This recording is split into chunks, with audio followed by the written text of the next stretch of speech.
How you guys doing? I am Christ I am disciple, and we're going to have a chat section on Wonder Woman 84, particularly as you can see from the title.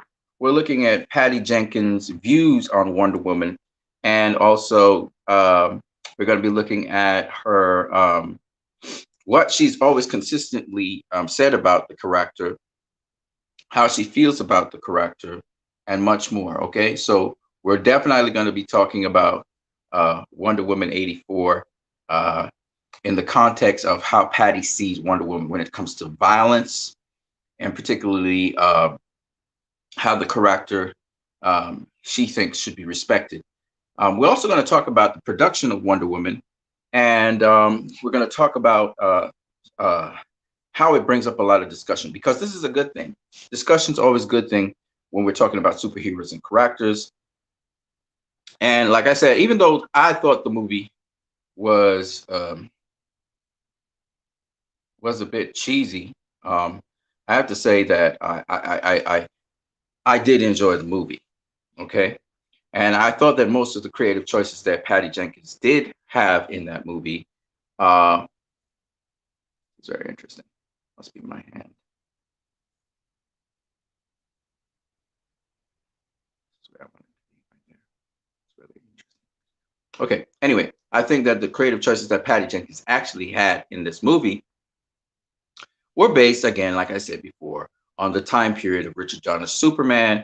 And so the production, the way how the movie was handled, the recreation of some Richard Donner's scenes in Superman 1 and Superman 2, where there was also another director there. I think she's trying to draw back the 80s feel. Well, not only that, she's going behind the scenes and actually dealing with the 80s issues. There's somebody in the comment section. Leroy Khan, what's up? He says, hashtag restore the Snyderverse. It's nice to see you here, Leroy Khan, listening in. Whenever you have an opportunity, you can jump on here as a guest and talk. I'll be here for a few minutes at least, so you guys can talk about this movie. Right now, I'm recharging my phone, so I'm actually positioned inside of my living room on the floor, talking about this movie. So let's get into a lot of the juicy details about this movie and why I believe Patty Jenkins had her stance on Wonder Woman the way how she has it, and she's been consistent. She's actually had this view of Wonder Woman for the longest time, actually. So we're gonna get into it. Thanks, Leroy. Leroy says, "Great live." Okay, he says, "Great live. Wonder Woman works better with Superman and Batman." I don't think so because remember, if you think about it, Leroy, Wonder Woman 80, the first Wonder Woman movie worked exceptionally well, and there was no Batman, there was no Superman with her. But yeah, I get what you're saying in terms of the Trinity. She works best with those two characters. That's absolutely correct. Leroy Kong says, "I still love Wonder Woman 84, and brother, you should." Okay, it's a. I wouldn't call it a great movie for me, because I have a certain taste in movies. But I definitely can relate with what you're saying in terms of this movie. And, I think Patty Jenkins, particularly, she's very careful about how she portrays, particularly Wonder Woman, the character, because she knows that this is going to be sort of a role model for the younger kids, the younger generation. And so I absolutely can see why she's very particular and she's very passionate about how the character is portrayed because Superman was a hero in the first Superman movie, and even Wonder Woman in the Wonder Woman television series. The 80s was very particular about making these particular heroes not really very violent. They generally looked to save people than they looked to kill people. Okay, so that's what makes Superman so much different to particularly other superheroes, and that's what makes Wonder Woman so much different to other superheroes. Patty Jenkins tries to show you a nonviolent way to resolve situations, and I think she understood that. Richard Donner understood that, um, and Patty Jenkins actually goes into detail about that. If Wonder Woman 84 was made any other way, people would still complain. Absolutely, 100%. You know, but the good thing about it is it leads to discussion. And there's so much in this movie to talk about that's really positive that I wouldn't want to, just because, like I said before, I have a certain bias when it comes to movies. That's why if I had to do a critique of Wonder Woman 84, understanding what kind of movie it is, it's a fantasy, drama, adventure movie. Okay. It's not an action movie. When you understand that, then from that lens or that context, you look at the movie and you judge it. And it's absolutely clear that the movie's punchline, the movie's storyline, the movie's theme is absolutely expressed by the end of the movie. So the movie accomplishes what it set out to do. So you can't, and this is another thing I want to talk about. Patty Jenkins is an excellent storyteller. She chose to use a route which is extremely retro. So she pretty much wanted to do Wonder Woman as how an 80s movie would have been done. So she literally behind the scenes is constructing that sort of thing. The characters, the characters in the movie, the situations in the movie are situations and characters that you would find in an 80s movie. Okay? And you remember I spoke about Big, and particularly a lot of people, including myself, wondered why, it's such a controversial topic, especially today. Remember, we're in different eras. Why would Patty Jenkins, for example, allow Steve Trevor's spirit to enter the body of someone who I think is her next door neighbor or someone? I don't know who the hell that person is, right? Now, that's a controversial topic. Okay? It's a controversial topic today. Back in the 80s, people were so naive that, and it's amazing how much we have evolved as people. People back in the 90s are so naive that what happened is that those kinds of ideas of what would happen if somebody was possessed by somebody, we are right now in a politically correct society where people are analyzing and looking at everything. And it's great because the internet has allowed us to be extremely savage with one another, as well as see that these savage ways don't really work in real life. So what Patty Jenkins actually did was she pulled a trope from the 80s. And if you think of the movie Big, which this movie is based off of, Big, and Big was a fantasy movie. It was grounded in more reality, but it's a fantasy movie. Big allowed us to see a little kid in a human adult's body. At the time, that concept was a fantastic one. So we were so caught up in the fact that this little kid, this person who everybody thinks is an adult, the joke is he's really a kid. But if you think about it,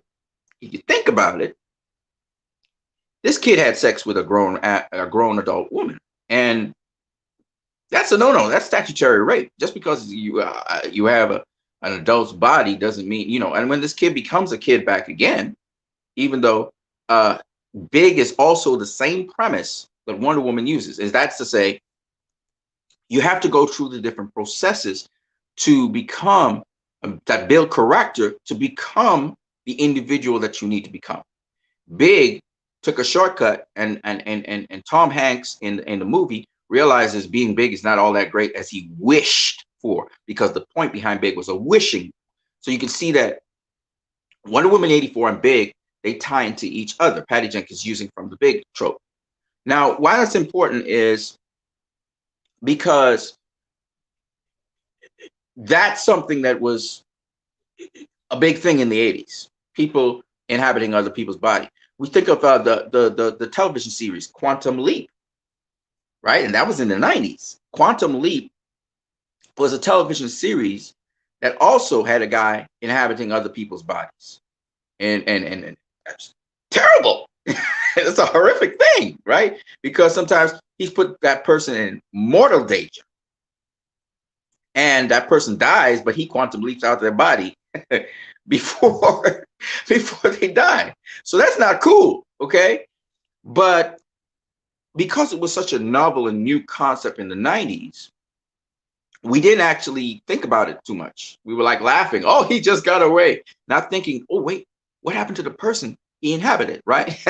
Now, so it was like possession. You think of the 80s, the Incredible Hulk, where the the directors of the Incredible Hulk in the 80s and 70s took meticulous care. And this is where Zack Snyder's approach and Ridley Scott's approach and other directors have different approaches to movies.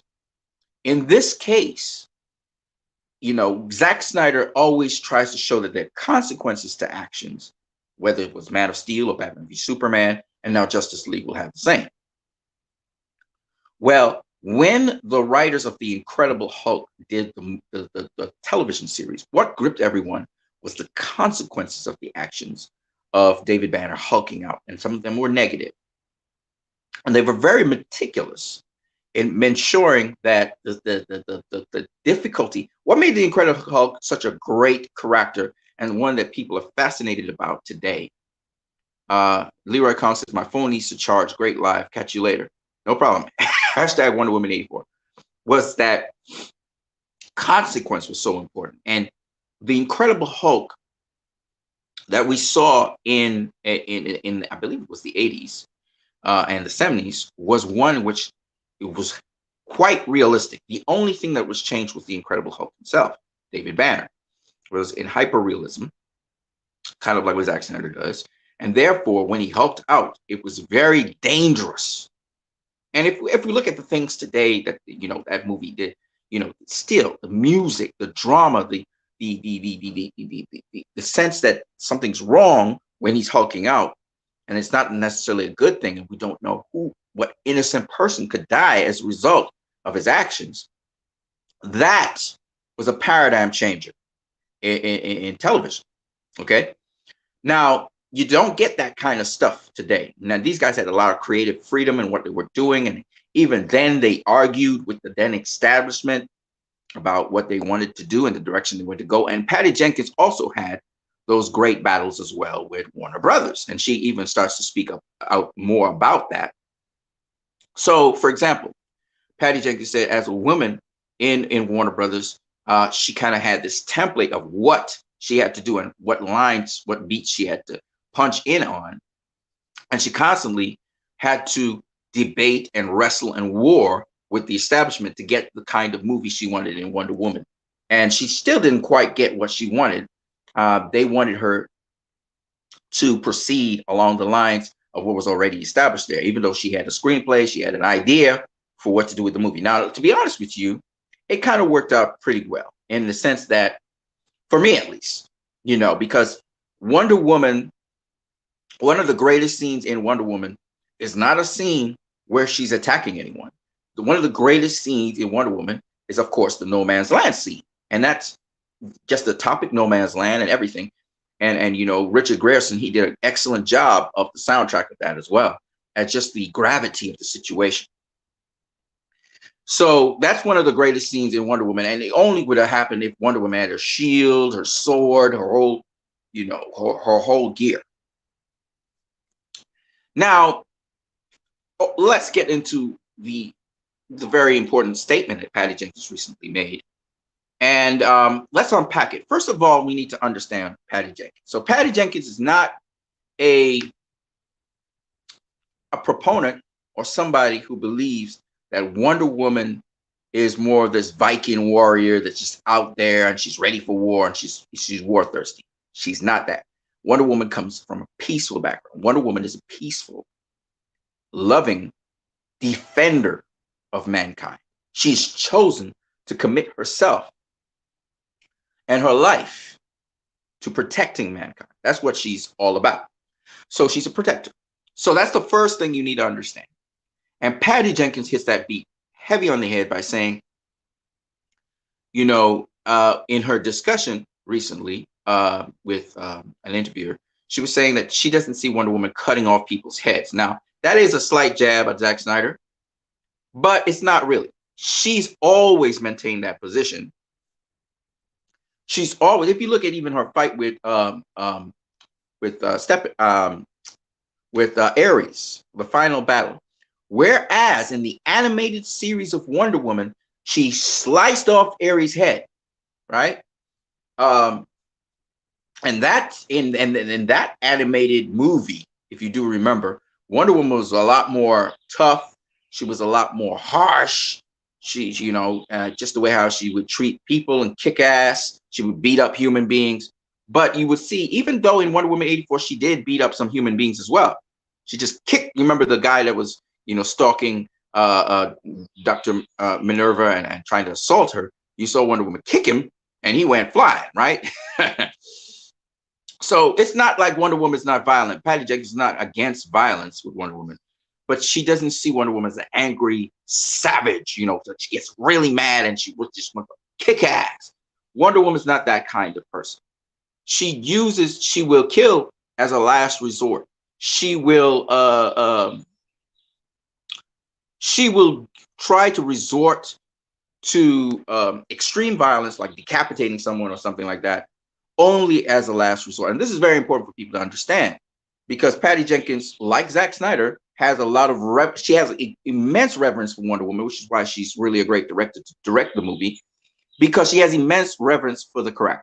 Okay, and she understands the consequences of what she's teaching the next generation. I think that's the critical thing, and that's why I said in the beginning, Wonder Woman 84 was really designed for children. She wasn't really, our generation understands these things, but the next generation, she wants to make sure they understand these things.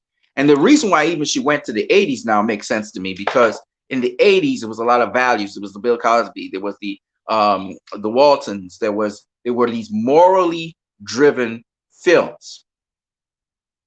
So I'm 100% on board with what Patty Jenkins did with Wonder Woman. Let me let you guys know that. I'm 100% on board with it. It's not like I'm against it. It's just that the way how she executed it at certain times, which I knew was very deliberate, what she was doing, I didn't feel it. I didn't enjoy it. Okay. I understand what she was doing. I just didn't enjoy it. So I did enjoy it in the sense that I was making fun of it. I guess that's what she was doing too, because she was saying, look how far we've come from where we used to be. Okay. I don't believe that her next Wonder Woman movie will look like the movie that you saw. I think she was just trying to capture a time and the filmmaking of the time, etc. But I think the today's Wonder Woman, the Wonder Woman of today, is going to be a completely different movie. So just so you guys can understand, the directors take certain creative choices, and this was the creative choice Patty Jenkins chose to take with this particular character. And she wanted Jeff Johns on board with her for this, because Jeff Johns is a huge Richard Donner fan. He's a huge Richard Donner. So this worked out for Patty Jenkins perfectly. Um, so I think a lot of people didn't understand that. Okay, the other thing we need to understand about our heroes, and Patty Jenkins constantly speaks about this over and over, and she brings this point across. Hold on a second. Let me just make sure that.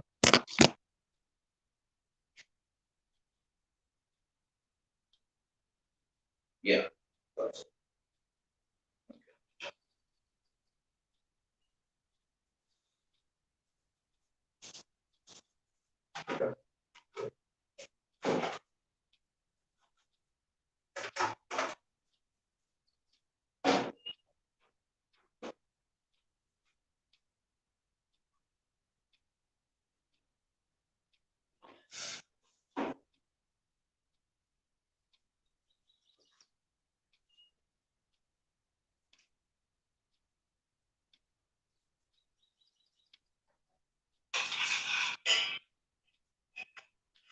What I actually wanted to do is mount this camera on my camera stand, and then keep on speaking with you guys. Wow. Hold on a second. Let me just set this up. Now I'm going to be eating, so you guys are going to have to.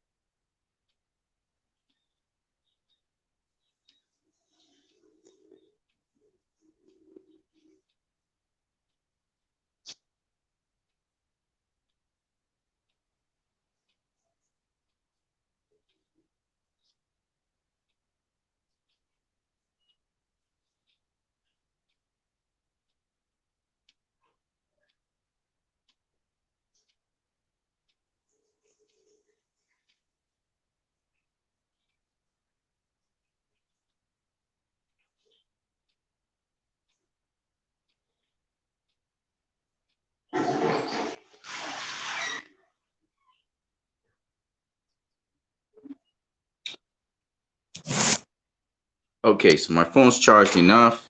So now I'm gonna step around to this chair, and I don't know how I'm gonna shoot this though. I really want to shoot it, but okay. All right, so let me just take a little segue here to let's talk a little bit about health for a minute, okay, with you guys, and help you guys with your health, okay. And then I'm gonna go back to what Patty Jenkins was saying. So first thing I want to show you guys is this. This is castor oil. It can have zinc in it. It doesn't have to have lanolin in it, but castor oil. You can get castor oil very cheap. So I have some bottles of castor oil somewhere inside of this cupboard here. Yes, I have bottles and bottles and bottles of castor oil. Okay, now castor oil is very good. Castor oil. Now, some people drink castor oil. Don't do that. But it's something that moves the muscles in your body. It allows your muscles to tense up and relax, and it causes bowel movement. It also helps with circulation and just a number of other things. Castor oil is very good for. And I rubbed the castor oil. This one is a lotion, which you rub on your body. I rubbed the castor oil on my body here, and I've been going off, very regularly. It's more than normal, and passing on a lot of gas and stuff, and it's great.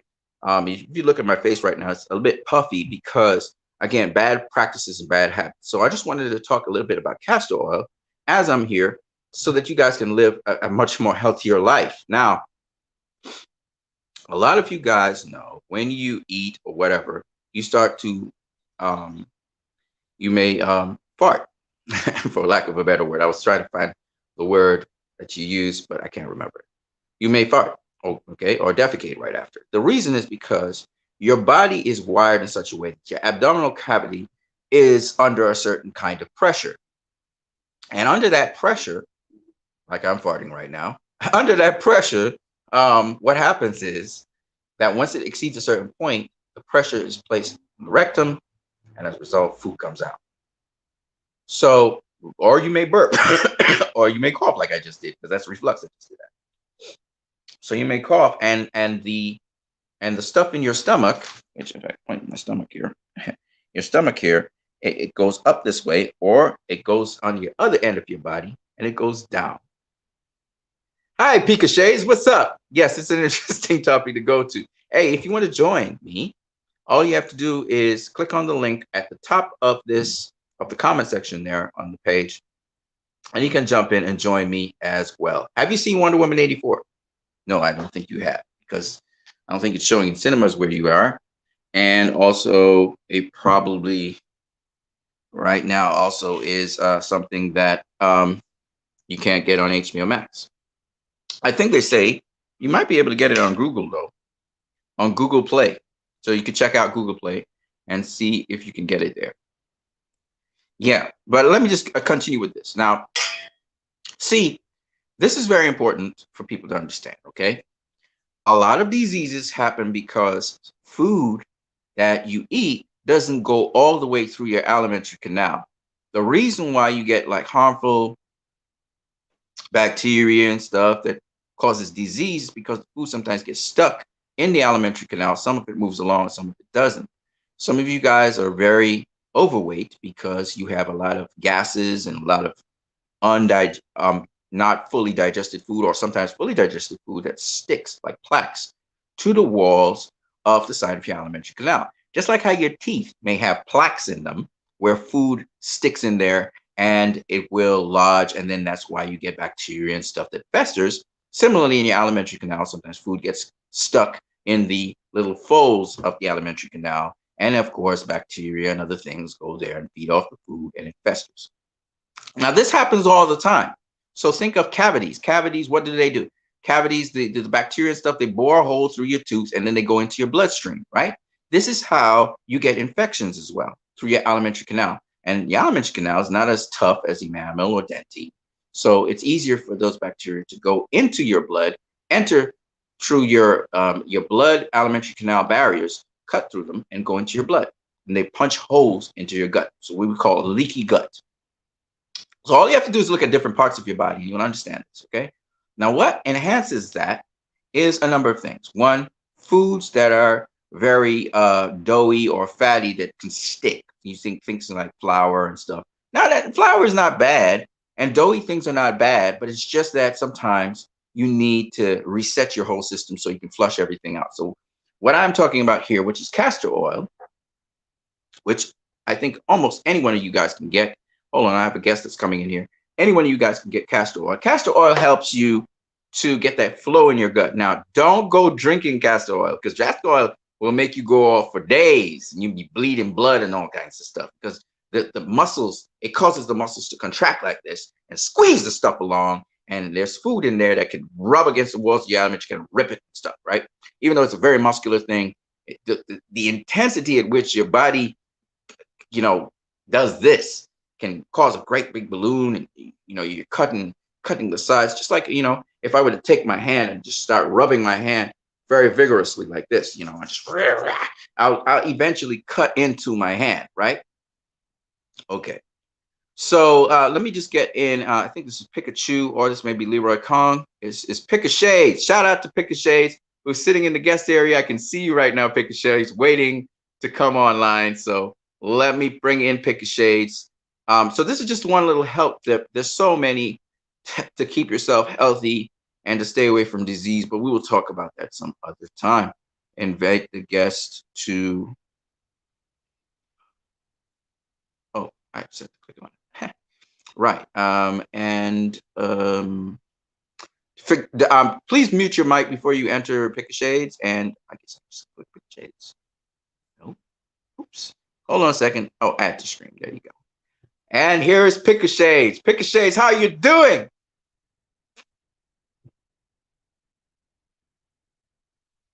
You have to unmute your mic.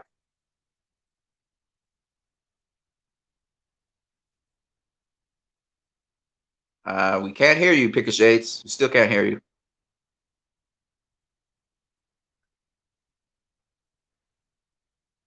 No, not yet.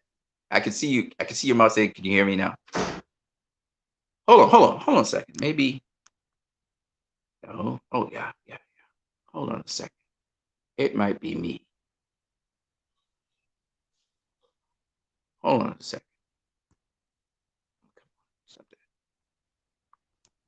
Maybe it's my volume is down. Let me see.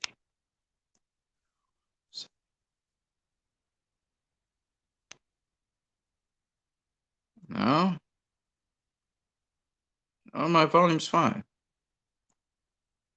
Okay, what I'll do is I'll put on my headphones and see if that will make a difference. Okay, hold on a second.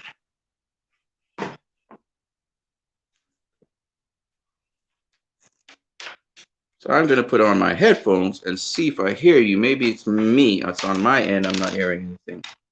So let me just get that sorted really quickly.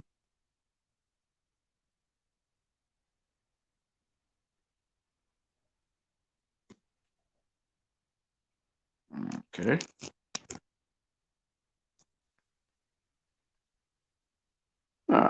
It's strange.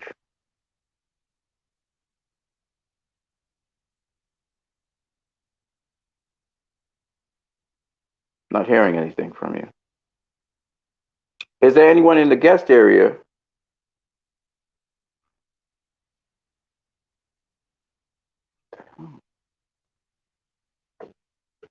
I can't hear you.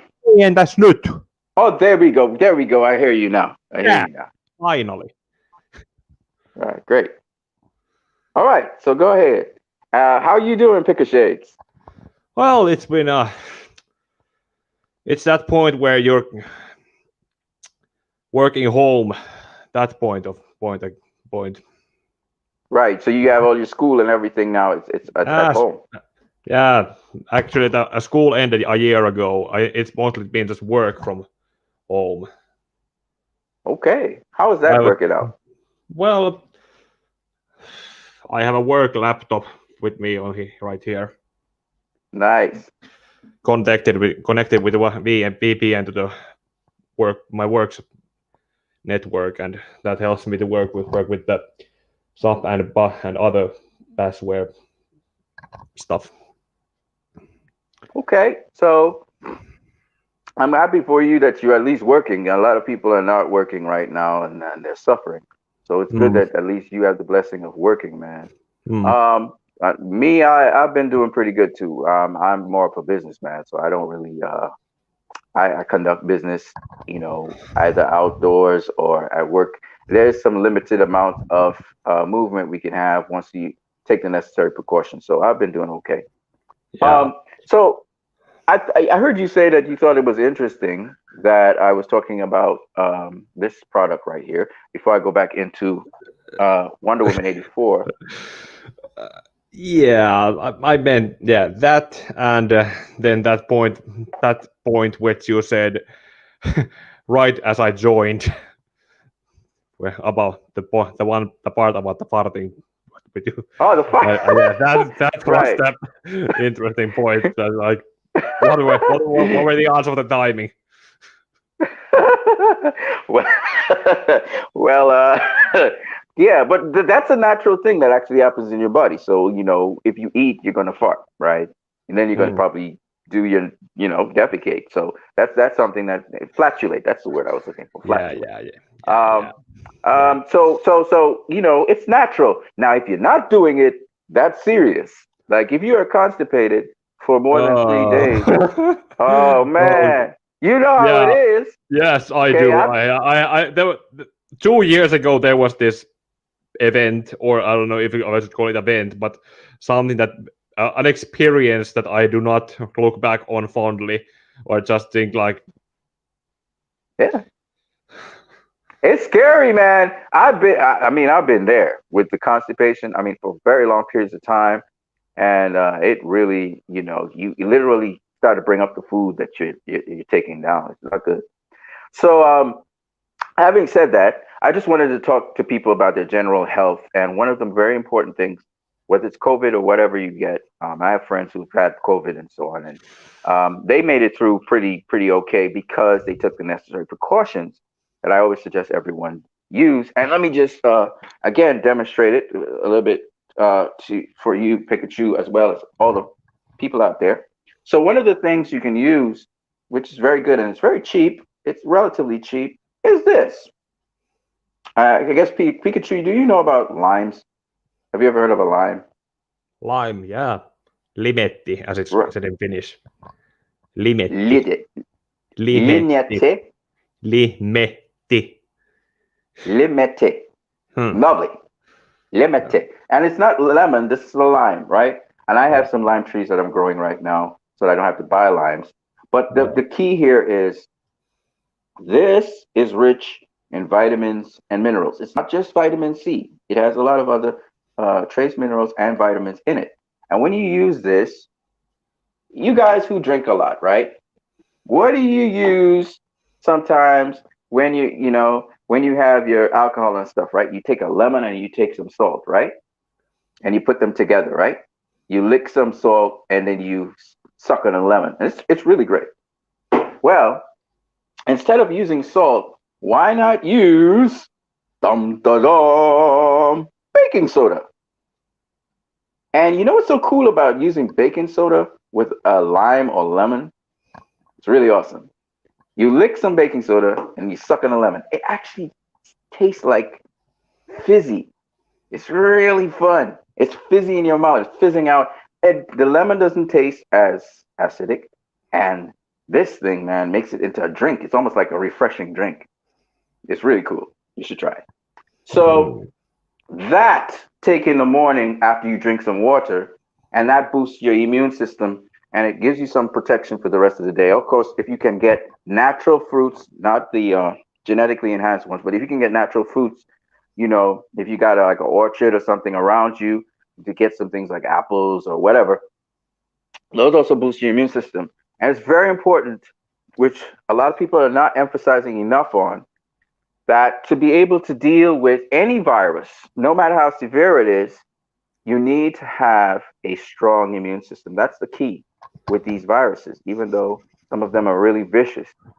So that's your first line of defense. Of course, social distancing, and if you have the virus, don't go walking around spreading it because you never know who is really vulnerable to that virus and it could really take them out. Yeah, yeah. It, So that's all depending I who you got for see. now. Yeah, Yeah. But let's go back to Wonder Woman 84, Patty yeah. Jenkins' decisions. I'm going to talk a little bit. You haven't seen the movie yet, have you? No, but I did make that video about how I would have made it, the story for it. Okay, I got to go check your channel. I haven't checked out anybody's channel Yeah, except for Chris Wong. yeah. I also have that first hour of BVS that I made an unbiased review of, and I'm currently working on the second hour editing that video. Awesome, awesome. So I'm going to be eating while I'm talking about this, which is not ethical at all when you're doing videos on television, but I don't care. Mm. So I'll be eating while I'm talking. So let's just okay. So first of all, I'm going to be talking about a movie that you haven't seen yet. So I'm Yeah, going to keep on talking, but I'm going to be still I'm going to still because you've probably seen everybody talking about this movie. This movie's like big out there. So, yeah, seen and heard. I have tried to avoid some YouTube channels that talk about it in full spoilers, but I did watch some reviews, like Angry Joe's review. I watched that. oh, you did. What did he think about the movie? Well, something about wasn't happy about how men were portrayed in it, and then there was something about how well he understood that Diana's relationship with Steve Trevor is genuine, Right. but he also had something against the feminist values in it that where that how do I explain this? Something about that even when Diana was genuinely in love with Steve, her Right. life after him shouldn't have been too much hung up on him. But I mean, you can have someone that you had fall in love with, but hanging on to them after they passed and not moving on in any ways that would be too much. It's not something like that. That was something that he was really pissed off. But I can tell you from personal experience. My ex, I haven't gone to see anybody else since my ex though, and she Hmm. was my first. So I can identify with that.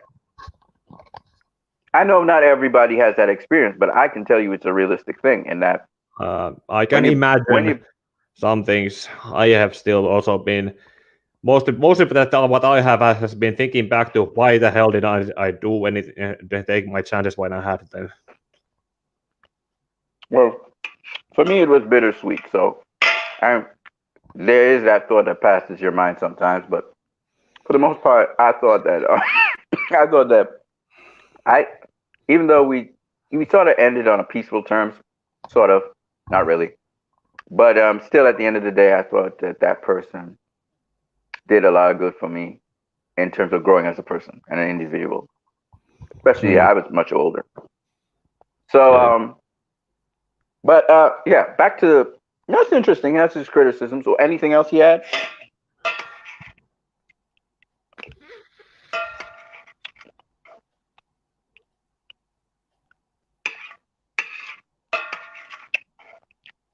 Well, Any there other was criticisms?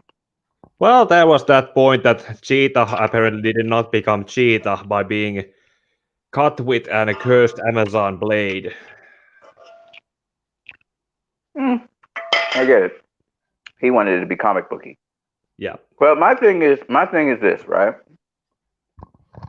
I always watch a story in the context of what it really is, what it's trying to tell me. So, okay, so basically, Wonder Woman 84 was all about the story. The punchline of the story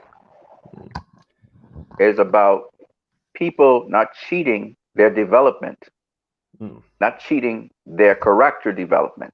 Yeah. There are steps to progress in your character development that you need to have. So it's nice to wish for things because we always want more in our lives. But at the end of the day, it's important to have that journey towards what we wish for. And if we really, really want what we wish for, we would actually take practical steps to get there. So I think that was the crux of the movie. which is very instructive to young kids, especially the younger generation. I think this movie particularly was really particularly targeted to them. And why this is very important for people to understand, and I think a lot of people judge Patty differently, but I think it's Patty was trying to.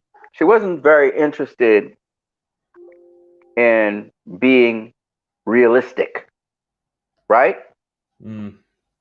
She was not interested in that. This movie was not about that. So a lot of people are judging her, especially I see the critiques on it, on the fact that the first Wonder Woman was much more realistic than the second Wonder Woman.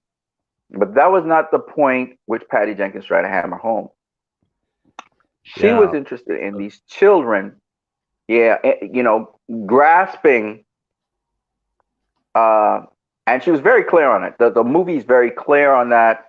It's very, very clear on that in the storytelling. So I just wanted to make it abundantly clear that that's what that movie was about and why nothing good comes from lies, according to the punchline of the movie. Yeah, that is lies have short tracks. There's a saying in Finnish or saying that valheella on lyhyet jäljet, which pretty much roughly translates to English as lies have short tracks they Correct. leave behind. The truth will last forever. Lies are they're transient. They happen and then they go. So that's the truth. Now, that's what made that movie so great. Okay. I was laughing at all the cheesiness in the movie. I can buy that.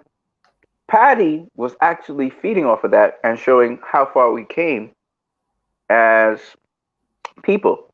Stuff that was revolutionary in the 80s. And this is what I was discussing just now with Big and all this stuff, Quantum Leap and stuff. And you were born in the 80s. You were born in the 90s, right? 92. Yeah. So you may not relate to this, but nonetheless, this is a period film, remember. Yes, I can. So Patty Jenkins is going to not only sort of capture some of the things in the 80s, but she's also going to come from a perspective of filmmaking of the 80s. That you have to keep in the back of your mind. And so that was the critical thing there. So all of her creative choices were based on that. And I was just discussing that in great detail with Big and why, Steve Trevor possessing the body of almost an unknown guy is not as strange to the 80s as it is to us now in 2020, 2021, Yeah. So a lot of the creative choices she made, and she's a huge Richard Donner fan, a lot of the creative choices she made in that movie were based on that. So you have to look at it that way. Now, having said that, I didn't necessarily find them appealing, but it does generate discussion, and that's the important thing here. So a lot of people who are bashing Patty Jenkins' movie are bashing it based on their preference of movies, and also they're bashing it based on the lens that the movie is somehow hyper realistic, like the first Wonder Woman movie, with a smatter of fantasy in it. That is not the case. This movie was a purely fantastical movie. The world was a different world to the world of the first Wonder Woman movie.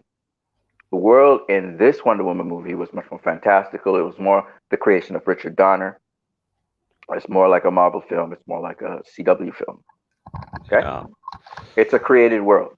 So it's a duplication of Richard Donner's world, which was also shot in the 80s. So, and the 70s, but more towards the 80s. So once you put those things in your mind and you understand, especially the mall scene, if you haven't seen it,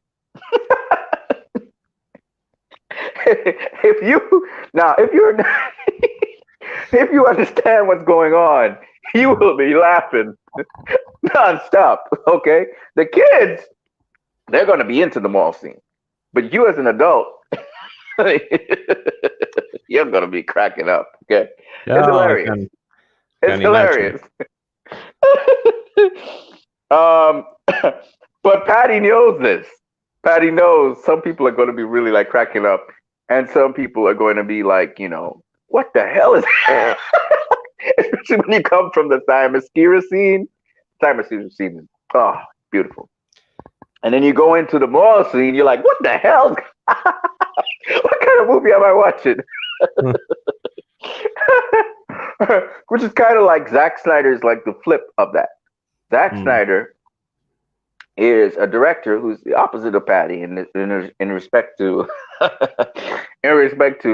he did the Beautiful Lies scene, which was beautiful, and then all shit broke loose in the Metropolis scene, right? And everybody's like, what the fuck?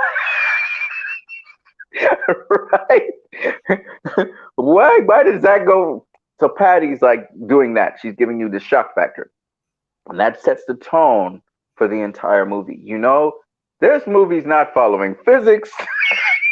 This movie's not following realism. This is a fantasy, okay? Right? Yeah. So that's the movie. Now, how she executed it and the choreography of the action scenes is where sometimes I had a problem with. But with respect to, and I think the movie, about 70% of the movie is serious. But when you see the action scenes, they're campy as fuck. Very campy. And very, very funny for me. Because I am so overwhelmed by the campiness that it makes it funny for me. And some of the plot points, the storyline plot points are very simplistic. Like they're really simplistic. And that, again, I think she used the reductionist principle in that she wanted things to be ultra simple, which removed a whole ton of details, which leaves us with a whole set of questions as adults. Like, why on earth would a guy make this choice when he could do so much more? You know what I mean? So the characters are left making us, if you're an adult and you think even a smidgen, you'll be confused by what the choices that some of these characters make in the movie, and even the situations, and even that there were almost zero consequences to certain situations in the movie that will have you like, or eye rolling or whatever. But yeah, like it. So don't expect any semblance of a realistic film. There is a certain degree of emotion though in this film. There's a lot of emotional points and beats in the film. And like I said, it's like a Marvel movie in that respect. And yeah, on that emotional part is also, when I made that video on how I would I have almost made, cried. Just so you understand, I almost cried in the opening sequence with Thymosphera. It was, there's a certain, Patty's so good at taking something that you would think is mundane and extracting emotion out of it. She works well with the with the musical director. She works very well because the music has a lot to do with the emotion, and it was just so clever how grand this thing is, and this little girl, or this little girl with the immense potential. And I think something along those lines, when I saw that opening scene, and just seeing the possibilities of this child, led me almost to tears. I was almost crying because it wasn't something that was negative. It wasn't something that was sad. It was the hope. It was the potential of this child that we were all seeing in front of us. That suddenly, the specialness of the child's potential. And that's what Patty sees in all these children that are watching these movies. She understands how important it is right now to shape their minds, that you have the potential to do marvelous things. And that, for me, in this movie was priceless again. There's just moments in the movie. It's kind of like when Wonder Woman, she's under the weight of the attack of the German army in no man's land, and she sort of drops down bearing that burden that no one else could take. And that moment was a moment where I cried. I literally cried at that moment in the film because I could identify with that.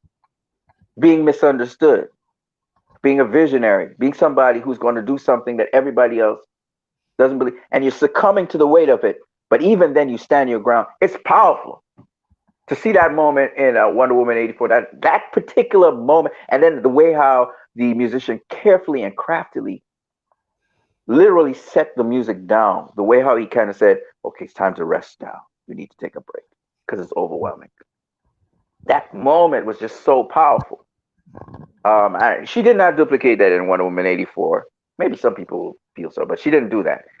The thing that made Wonder Woman a film that everybody loved, more or less, was the fact that that film not only did revolutionary stuff, but Patty was able to reach everyone in that film, and it was a combination of her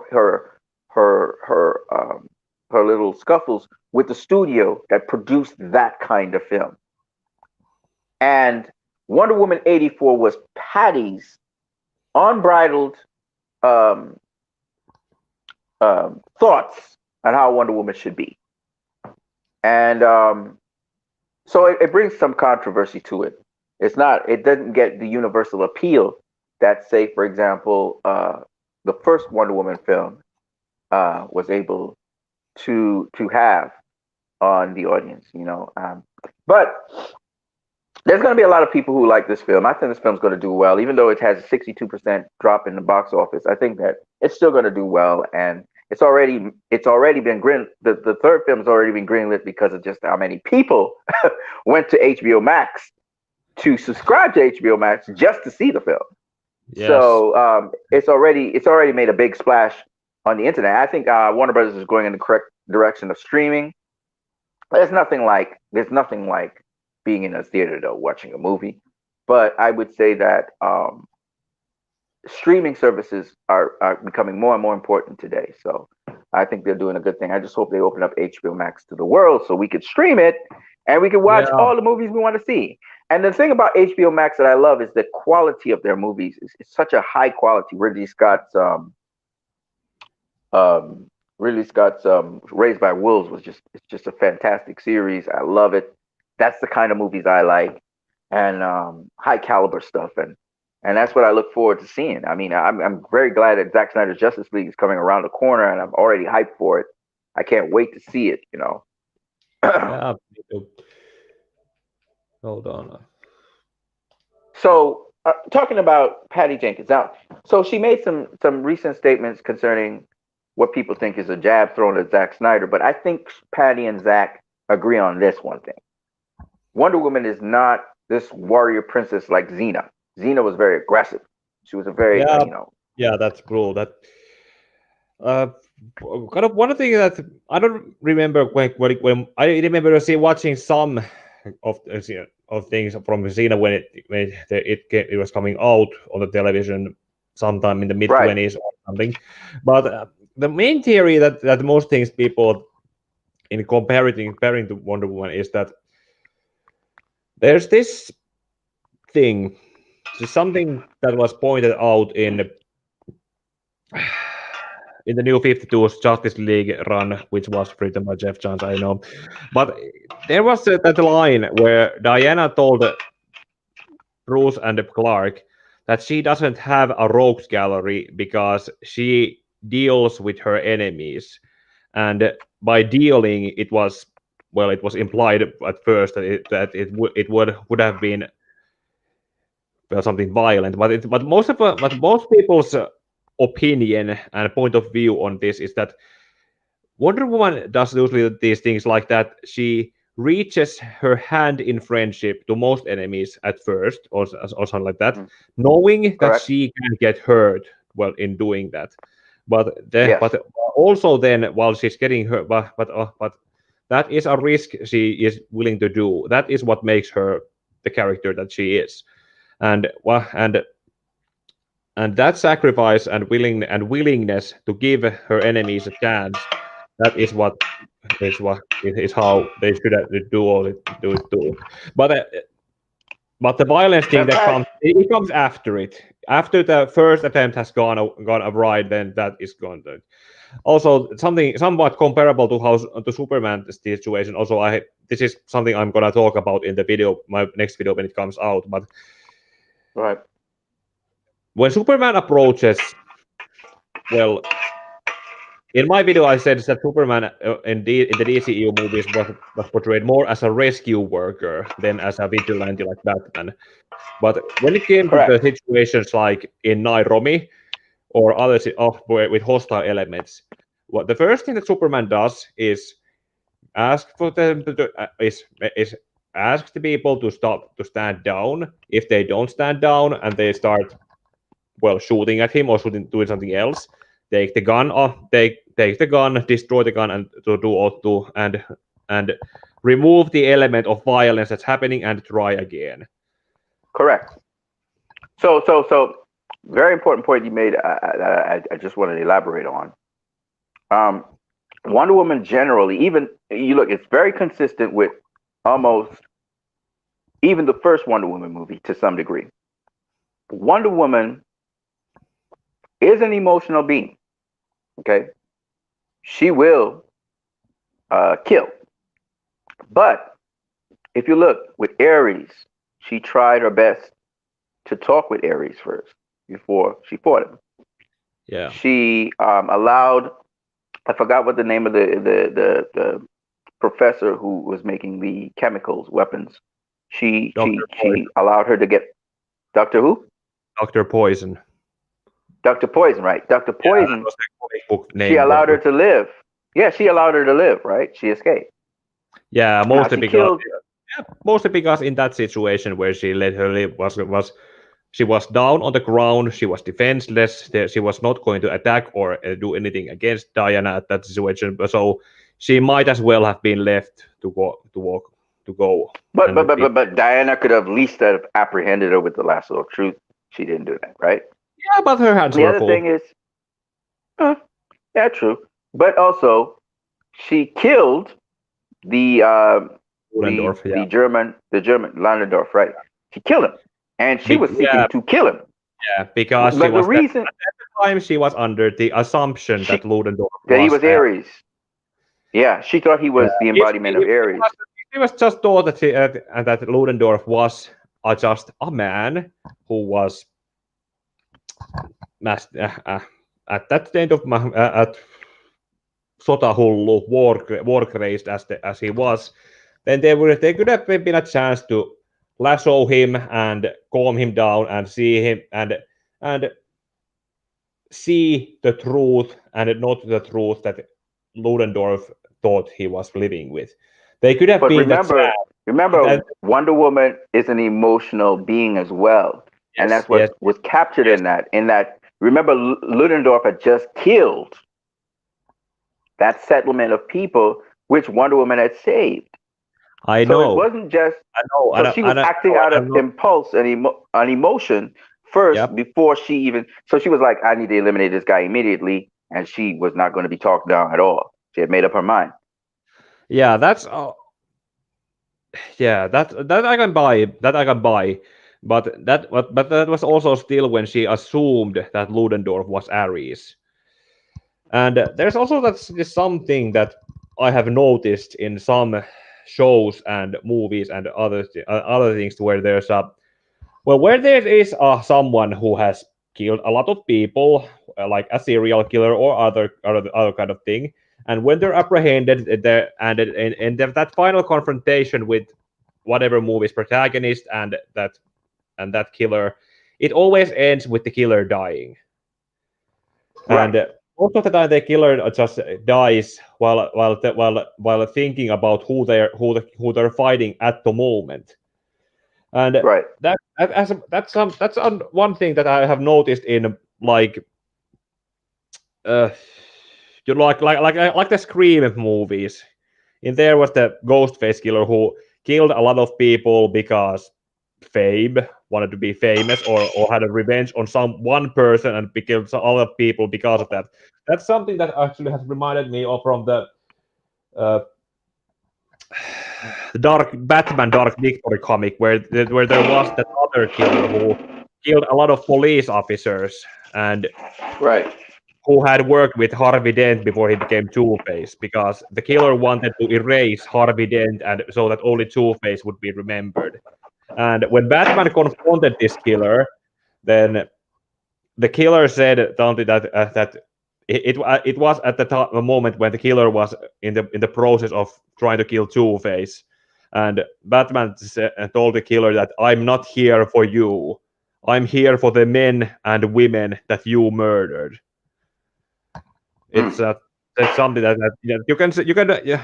This is something that I understand where you're coming from. Yeah. yeah, I agree with your previous point that Diana was thinking about the people at the settlement who had died, and she was there for them. But it's Right. something I would also like that the killer who killed them, like Ludendorff's case and that other killer's case in Dark Victory, for example, it's mostly Right. more heroic and justifiable if the hero takes the villain alive and makes them face the consequences of their actions. Look into Well, the thing about it though is yeah. those are tropes and they're not necessarily reality. So what I would say is I that, for can example, understand I can understand yeah, that. what I was saying though is that with Wonder Woman, um, I agree with everything you just said about not always holding people accountable, or sometimes it's on behalf of the people that this person is murdered, and therefore there's consequences to it. But I'm just saying that with Wonder Woman, the thing about what Patty Jenkins was doing that's consistent is she kills. We all know this. Yes, but they don't The kill thing as the is, first, but not as no, the but first action. no, not only that. That's true. That's true also. But what people are missing is that Patty's not. She wasn't. She didn't have a problem with Wonder Woman killing. She killed Cheetah in Wonder Woman 84. Just because things reversed, the wish was reversed. Cheetah came back from the dead, but she killed Cheetah. She electrocuted her, right? But that wasn't the problem. The problem was, oh, you didn't know that. Sorry, Mm, spoilers. never mind. Anyway, yeah. But so it's an interesting movie, like I said before. But the thing about it is, though, that um, it's not the killing that Patty ever had a problem with. It's the manner in which she kills. I think that was a big issue with Superman when he broke Zod's neck in Man of Steel. It's the same thing. Patty, is consistent with Jeff Johns. She's consistent with John Berg, those kinds of guys, Walter Hamada, in that the manner in which you kill, the violent manner in which you kill, is her problem. So it's not that Wonder Woman kills or she uses a last resort or whatever. It's that she shouldn't kill violently. And she specifically spoke about Wonder Woman cutting off the heads of people.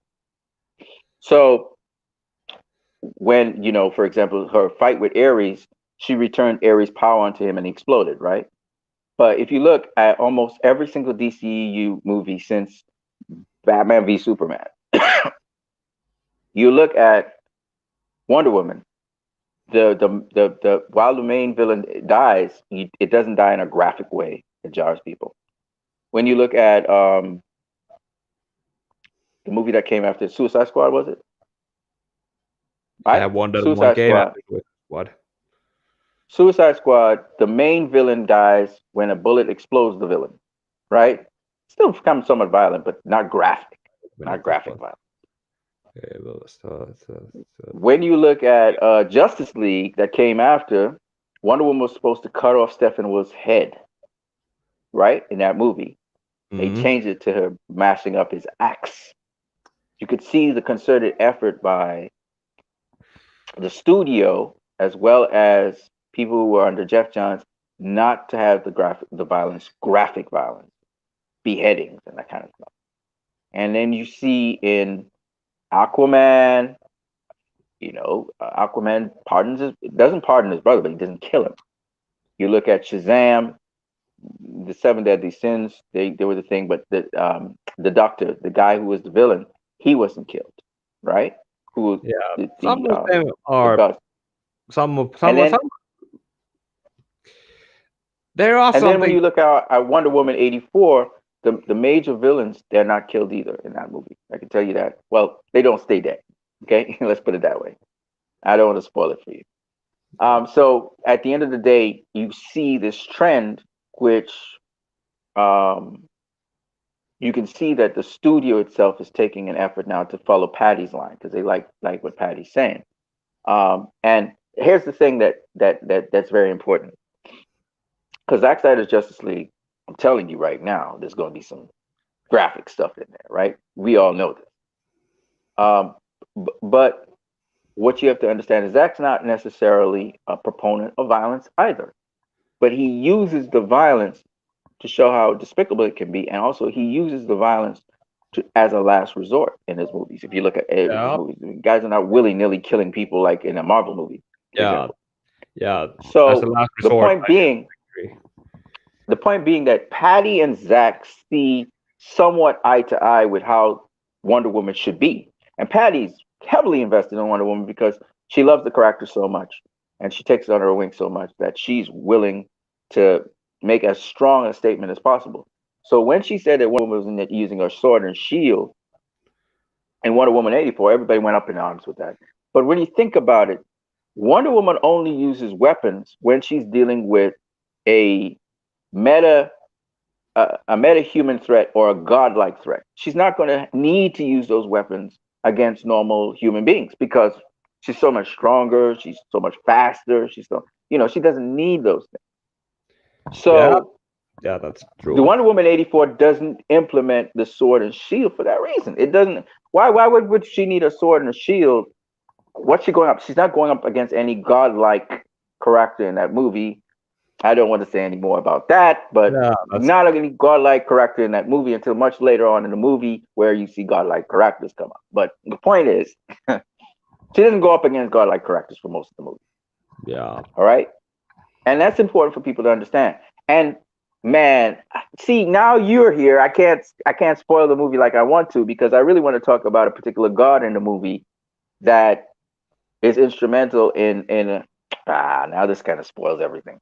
But I wanted to actually, because this is supposed to be spoiler like, I wanted to talk about that aspect because she defeated, okay, I'm going to spoil that for you.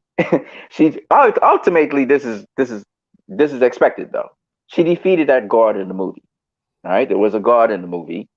I'm not hmm going to tell you what its role was or anything, but she ultimately defeated that god because that god, truly, through various methods, was able to manipulate people, okay, and literally take souls of people in that movie. So that's as much as I'm going to say about that. But it's a very interesting movie, and I wanted to really go into detail about particularly Patty Jenkins. When you see the movie, after you see the movie, we'll talk more in detail about this. yeah. I really wish it was Leroy Kong here so I could just spoil the shit out of the movie. But now that you're here, I kind of have to zip up everything. But Sorry. that's all right. It's all right. But it's a Wonder Woman 84 is a good movie to go watch. Okay, it's a good movie to go watch. I would advise people to go see it. A lot of people are closed minded, so they don't understand what Patty was doing, and she's actually being misunderstood in this movie. It's a fantastic movie. Zack Snyder is on the same page as Patty Jenkins, which is why he cried several times in the movie and stuff. Yeah, and I, It's a I it's a fantastic movie. And you have to understand different directors are going to have different takes on characters. And it's just a matter of a slight difference in opinion between Patty Jenkins and Zack Snyder as to how the character should implement certain things. But I can guarantee you that Patty Jenkins um, and Zack Snyder agree on most things when it comes to that character. Okay. But Patty's now kind of like the authority on the character because it's really her baby now. She's the director, and so she will take that character in whatever direction she wants to go, and that's just what that will be. With yeah, respect to Zack Snyder, Warner Brothers was speaking about Justice League being a cul-de-sac. They want to push Justice League back into the background. They want to push Justice League into being an alternate universe and push the DCU forward. I think it's a yeah, bad move on their part because I understand because of certain creative decisions that Zach will do, it would be awkward to keep it as canon. But I think again, Wonder Woman having her sword and shield as her major weapon against like a Steppenwolf, for example, it's a god. What do you expect? And if you look at the comics, okay, so yes, this is a point I wanted to make, and I know I'm talking a lot. I know you want to talk, so I'll give you a chance. I just want to just push this point forward, and then you could. I know you're itching. um, when you look at, as you said so correctly, the New 52, that's when Wonder Woman was more of a warrior type. That's when she was, she started to be weaponized. That's when she was much more aggressive. But even before the New 52, let's not forget she killed a god. I think I'm trying to remember what the name of the god is. Triton was killed by her. And another god was killed by her. She took a tiara and ripped through the god and beheaded the god. Okay. And that was before the New 52. So it's not like Wonder Woman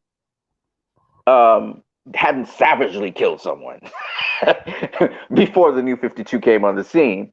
But she always did it as like you agree, and I agree. Most of the time she did it, not all the time. She did it as a last option.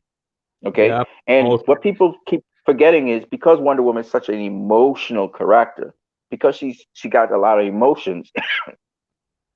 Not to say that women are emotional, but she has a lot of emotions.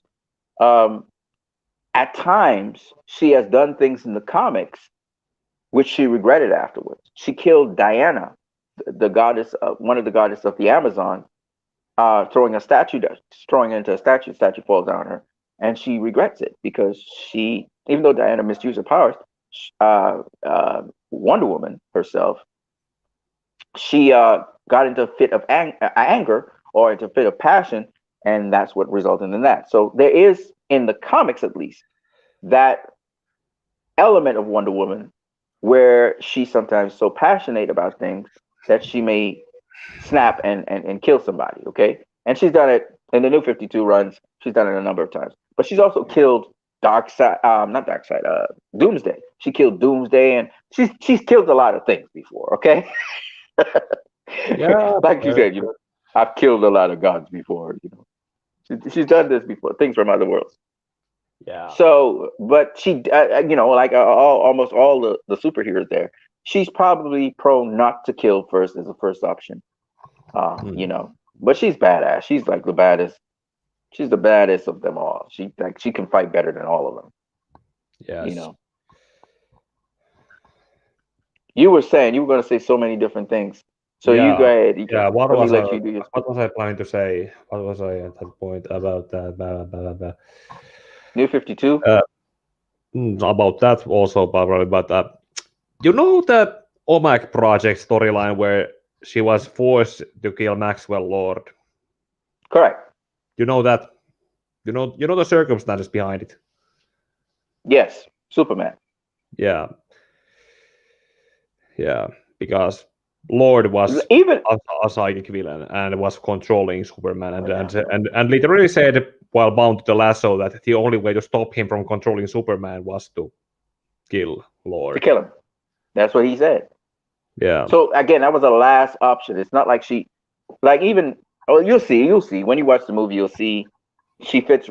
I mean, one thing Patty Jenkins got like 100% correct was Wonder Woman. Again, hang on, like Wonder Woman.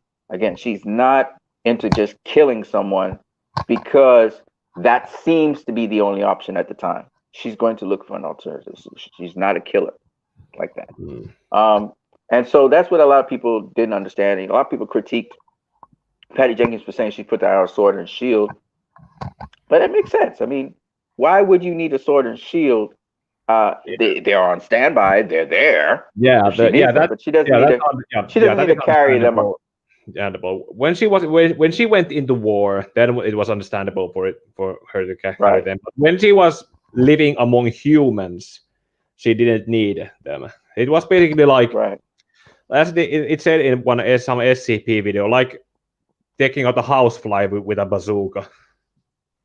Exactly. And then the other thing is, she used a tiara in Wonder Woman 84. So that's the fun part. You've seen it. You've seen it in the ads, but she used it multiple times. Really cool. Really cool. It's like a boomerang kind of. And I have seen it happening, but I'll see it when I see it. Yeah, you'll see it, man. You'll see it. Now, so that's what I really wanted to talk about here today was the movie itself, but I can't really go into too much detail seeing you have not seen the movie. So I will not, but what I would say is, again, a lot of the creative choices Patty Jenkins made are in perfect alignment and perfect keeping with 80s film making. And so you cannot fault her for making those creative decisions. And that's why I said this movie is not a bad movie at all. I don't consider it a great movie because for me, great movies have appeal, which, but it was an emotional movie still. Um, she borrowed, like, she ripped out certain scenes straight out of straight out of Richard Donner's movie. Like, literally, it reenacted those scenes with Wonder Woman there, and you'll be able to identify some of them if you watch Richard Donner's Superman and then the sequel to it. It's just like literally ripped out of there. And Patty Jenkins actually spoke about that in great detail. So literally, the filmmaking and everything was like ripped out of Superman. 78 and 82, 81 or 82, whatever it was. And so it will look a certain way and everybody will kind of pick it up. It's kind of obvious. Not necessarily, again, my cup of tea. I thought she didn't have to literally do that, but she did. And I think she did that to cause controversy, to spark conversation about how should people view our heroes. I'm pretty sure Jeff Johns being there also, he would have encouraged her to go down that road anyway. Because Jeff Johns, again, is trying to appeal to a certain demographic, which is kids and families. So I get it. Kind of strange looking at Jeff Johns now than Jeff Johns 15 years ago. Right. If you look at the beginning of his Green Lantern run, you can tell me that you can look like how that happened, like all the things that he suggested Ethan Van Sciver to draw in the Green Lantern Rebirth, where he brought Hal Jordan back and all the kind of things that happened in that book, and then the other things he made in trying to write in redeeming Hal Jordan after his past event, his past as Parallax, all those things, and those were pretty much adult themes. And then also there's also something that I don't understand in some things, that like we can blame Jeff Johns for what he has done with the Justice League movie and other things that what Ray Fisher has brought up. But look, with the Green Lantern movie, there's something that I seriously can't understand, because Jeff Johns wrote I should have it somewhere in here, the Secret Origin, which was basically the Green Lantern movie as it should have been made. If Jeff Johns was working on that movie, then why didn't he make it like he had previously written it in the Secret Origins storyline that he himself made? What happened between then and then? That's something that I have a hard time understanding. Right. Again, probably his views on how characters should be and so on when depicted in live action. Because if you look at the CW, again, the CW has some of Jeff Johns' concepts, but the way how he executed it in his comic books is a little bit different to how it was executed on the CW. So once again, I guess Jeff Johns has certain views about how younger people particularly may perceive or view heroes. So I think that's maybe, even though it's very it's still it's sort of contradicting itself, because he's making comic books, right? who reads comic books, right? But still, at the same time, it's like, I guess he doesn't want a realistic depiction or something in live action to be, even cartoons. When you look at the cartoons are crazy, right? Guys go there with the cartoons. That depends on what cartoon we're talking about, because from what I have understood, well, particularly the animated film. There's this kind of, there's the middle ground where things could be made in perfect balance. There is that should be known, but there are some shows that and cartoons that are this far in how they are made to the younger children's demographic, and then some other things that are taken this far in the how they should be dark and edgy and gritty, and however some people how people say that the DCU movies are made. But now that I have been trying to make that Batman v Superman unbiased review, I have noticed that there are some aspects that it could perfectly be somewhere here in the middle. And actually, Yes. I questioned in my last video at one point when there was the only F bomb that Wally Skeef says in BBS that the rating system there is PG-13 and it's Right. then straight goes to rated R, which is 18. So Right. right here in the middle at 15 and above, why can't they be here right here? It could be Very this good could be a question. good middle ground. Why not try to Yeah. aim here instead of going hard over here or over here? Yeah, because I knew from in the past you had rated PG-13 movies which had sex in it. It had graphic violence, and some even had one F bomb or two F bombs. So it's interesting that they rated it that way. But one of the things I wanted to say that you just made was a very important point is that a lot of times um, I think Warner Brothers and Jeff Johns they bought into the idea that because this is kids can still see this PG-13 that they believe you have to compromise reality for these kids, which is why even when you look at Wonder Woman 84 where they go back to the 80s, it's not realistic at all. It's not a realistic film at all. And what made Wonder Woman have an appeal for kids even more was the realistic grounding in the movie, that this was a war going on. And I just feel like that old model of pushing, the Richard Donner theme over and over, which is now prevalent throughout, you know, CW, the television universe, and it's prevalent sometimes in Marvel with all their jokes and their camp. I just don't think. I think by trying to fantasize reality into some sort of entertainment value, you take away from the seriousness of things, and that's why I said I contrast any Marvel movie Hulk with the 1970s, 1980s Incredible Hulk that they did on the TV. That series was, if you look at it now, it's kind of a bit, cheesy, but that series though was impactful because it showed in a real world this is what happens. And we've got too much make believe worlds out there that we entertain our kids with, that the values that really are needed for on the ground realistic situations they're not prepared for because they've been taught fairy tales. And Yes. so it's about time that Wonder Woman 84 changed that paradigm. Mm. And no, not Wonder Woman 84, sorry, Wonder Woman. But Wonder Woman 84 has returned back to that paradigm, which is what, even though I understand what Patty was doing and I respect her for what she's doing, that for me is not going to be, I believe I'm 100% correct here. It's not going to be as impactful as it could be to the younger generation because you're trying to protect them from seeing the realities, which now in a social media environment, there's so many horrific things that are happening that children are exposed to that you're not really protecting them from those horrific things anymore. What you need to do is explain what is happening so people can have discussions on things.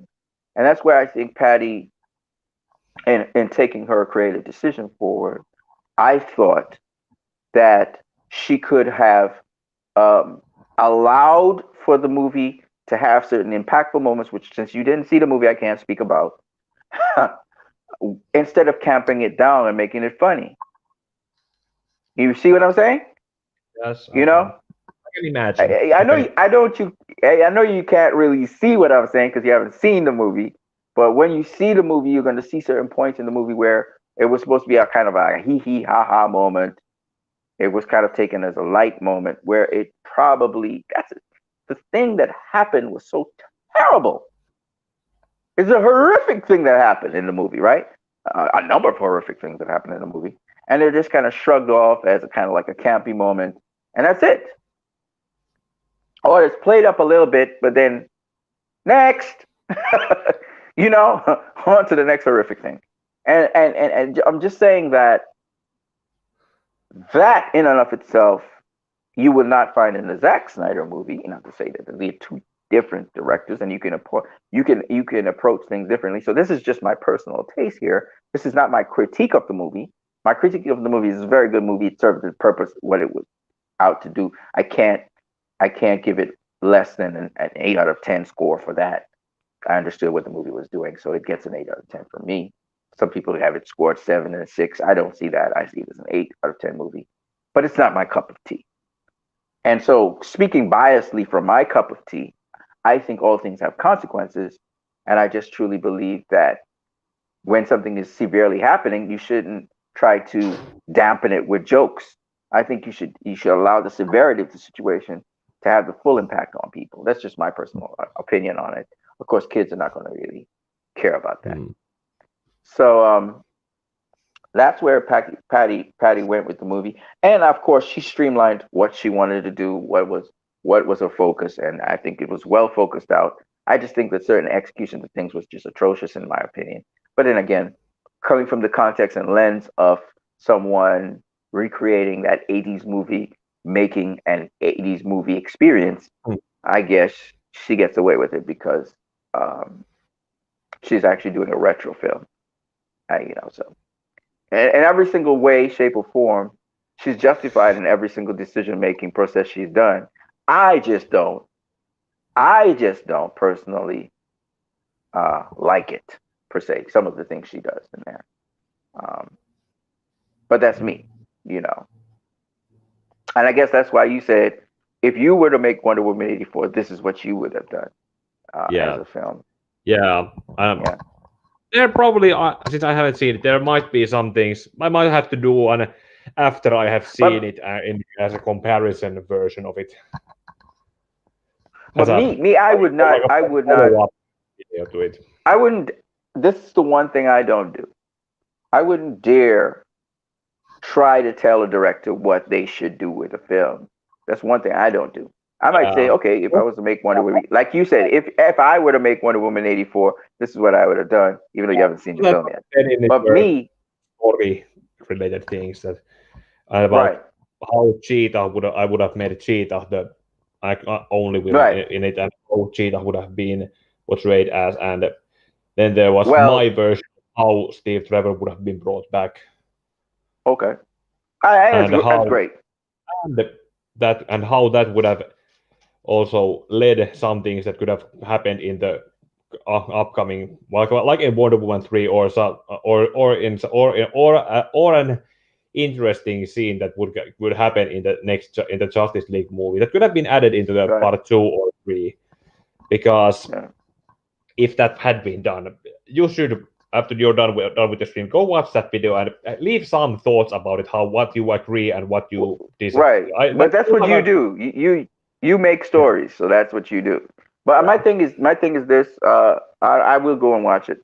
My thing is this. I don't really, because I believe in respecting a director's story that they're telling, or the storyteller's story that they're telling. So I respect the story for what it is. I just personally don't. I don't necessarily. I still had a good time because I was laughing at all the goofy scenes that were goofy, but I don't personally agree with everything she did, which is okay. I mean, you don't have to agree with everything she does. And that's the cool thing about Warner Brothers, and the cool thing about their directors. If the directors decide they're going down this way, that's a directorial choice in which you're free to do. That's most of the only thing I have, I just don't like studio interference into movie making process. That's the only thing I am against. But as to what a director wants to live and die by, that's okay by me. I mean, so that was Wonder Woman 84. I don't think it was better than Wonder Woman. Patty Jenkins is going to do Wonder Woman 3. I think it's going to be a lot more realistic because it's going to be in our time. I don't think it'll be as campy and as goofy in certain spots as what I saw with Wonder Woman 84. I hope not. And I also hope that she gets better people to do the stunts and the action scenes. Yeah, you go ahead and say what you. Yeah, Damon Carroll would have been better said it. What was I supposed to say before? Yeah, just that if the third movie is going to take place in the present day after the whichever Justice League she decides to take after Zack's or Whedon's, it's going to be it's also another thing to consider what kind of time period she's going to stock it in. Well, first of all, Patty Jenkins was clear that she did not. She has nothing to do with Josh Whedon's version of Justice League. So she was very clear on that, and she's very consistent with that. Okay, scratch that from the record then. Yeah. But following the Snyder cut in that case, if Batman v Superman in 2015 and the Snyder cut is probably still gonna be somewhere set in 2017 or 2018, depending on how that goes.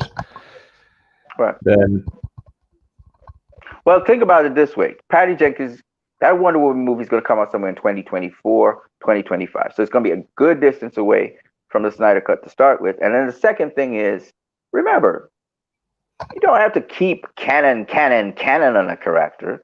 You know, the characters are constantly evolving. So whatever she does in the present time, even if Wonder Woman conducted herself a certain way in the Snyder cut, and let's say, because, you know, Warner Bros. Is talking about cul-de-sac, that, you know, after the Snyder cut, there's going to be nothing else. I don't agree with that, and I think Warner Brothers Media doesn't agree with that. Yeah, but there's also that point where there was they're probably going to have a number of other. Yeah, in the Snyder Cut trailer, there was also that point where Diana is shown smiling at that English schoolgirl. That many people made theories about being Donna Troy, for example. And see, that big sisterly turn of showing her in the third movie, that could be a good direction to go into. Well, the point is, you're going to realize that Zack and Patty agree on almost every dot point except for how Diana may conduct specifically a violent act if she has to, you know. So that's basically it. And I think Patty and Zack agree that Diana has to kill the gods. She's the one that kills gods because she's a god. So I don't think they disagree on that. Even in Justice League, you saw Antiope killing, you know, numerous parademons, right? She was killing them. And I truly believe killing parademons is basically euthanization, because those things are already pretty much just empty husks at that point. But that's another point. It's killing on the screen. Even when you look at Suicide Squad, where they had to change the minions that were there, and there was a lot of killing of minions, right? But again, you would say, well, they're brain dead, or they're controlled by, the great, the great Enchantress, right? So I get what you're saying, but that's a rationalization. It's still killing. And the point is that Warner Brothers did that because, you remember, these people were supposed to be converted in the air cut, which we're pushing for this year. These people were supposed to be converted into those things, right? And we were supposed to see the process that happens to make them converted. And it's, again, graphic. And again, Warner Brothers doesn't want to take that risk of going into graphic things, but that's what you need to do. And that's where the animated series and the animated movies that Warner Brothers has done go into that graphic detail. And it's very important. If you're doing that for kids and you're talking about, oh, well, we don't want to do that for kids. Well, then what are you giving them? What are you feeding them these animated movies for then? Right? Because the kids are watching this stuff, right? And why are you even doing the graphic comics then? That's for DC. So you can't be hypocritical about it, because you're doing this in your comic books. You're doing this in the animated stuff. So what are you saying? Oh, because it's reality now. We don't want the kids to see that. What are you doing? You know what I mean? It's stupid. So I'm just saying, it's just, it's stupid. So if you're going to go there and go there hard, because people need to see consequences of action. And what this can lead to is, for example, someone who's near and dear to you that gets converted into a parademon, right? Now there's a conflict between the hero and the protagonist to kill this person or not. We've seen it in multiple movies. This is what it, because the consequences to things, and it's very important, in my opinion, that reality is seen on the screen so kids can make the decisions in life that need to be made. It's not just you're trying to dumb down stuff for kids, okay? And that's what Warner Brothers has fallen to, and even Patty Jenkins has fallen to some degree, where you're dumbing down the quality of your movie because kids have to see it. The one thing she did with Wonder Woman is she kept that detail, she kept the integrity to some degree of the World War I scene and the graphicness of it. Okay? And the thing about it is Wonder Woman didn't kill that much in that movie either, but she kicked ass. Okay? And my point is Patty should not be against Wonder Woman kicking ass.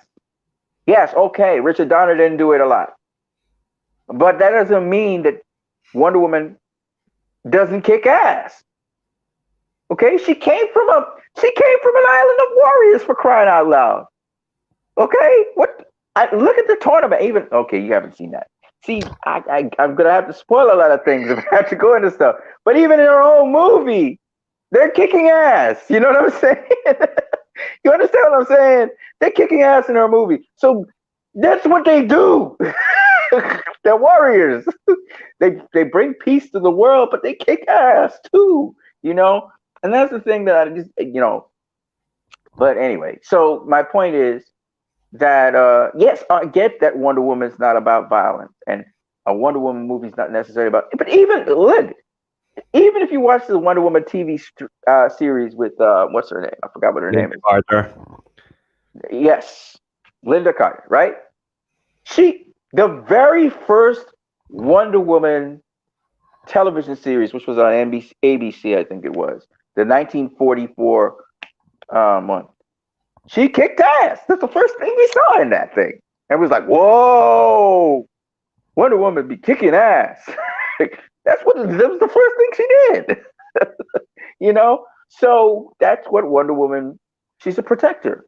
She's on Earth because she cares about humanity, and she's been with humanity, and she's seen the best and worst of them, and she's there to protect them. That's what she does. So, ultimately, I hope that this character will get its just due. I understand we have different directors, and they have different directions in which they will want to carry the character. Of course, I did see a lot of guys get their asses kicked in Wonder Woman 84, but again, they deserved it because they were. I'm just gonna be real with you. They were some crappy dudes, man. They were some really crappy dudes, and so they deserve to get their butts kicked. But what we forget is that Cheetah got killed in that movie, and nobody's talking about that. She had to kill Cheetah ultimately in the end, is what it is. So I'm just telling you that's a spoiler, right? Cheetah got killed. I'm sorry to tell you that, but it actually works out well in the end. But she did get killed, and ultimately, again, Wonder Woman ended up, not killing someone that you thought she would kill, and you were like, "What?" But that's the way how Wonder Woman is. That's in full. That's embodies her full character. That's how she is. She gives you the benefit of the doubt. She gives you the second chance when she can. So, the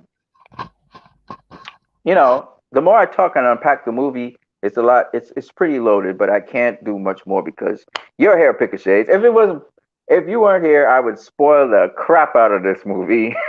Yes, I understand. It should be that the theater should be opening at again on January 15th, and at least okay, great. When I went to the local theater chain's website and looked the movie up, it said that premiere January 15th. Great. So hopefully that happens for you guys, and you get to go out there and see it because, again, it's definitely a movie that's worth your while to see. Not everybody. I went with Damien Anton Vincent, and he didn't like certain parts of it at all.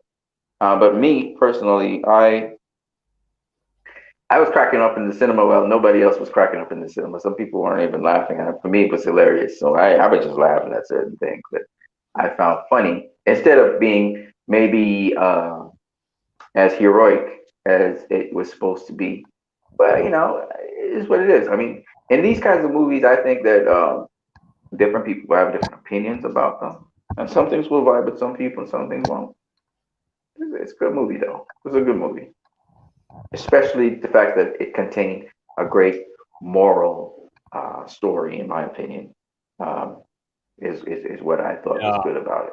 yeah. I'll probably make my own review video on it after I have seen it.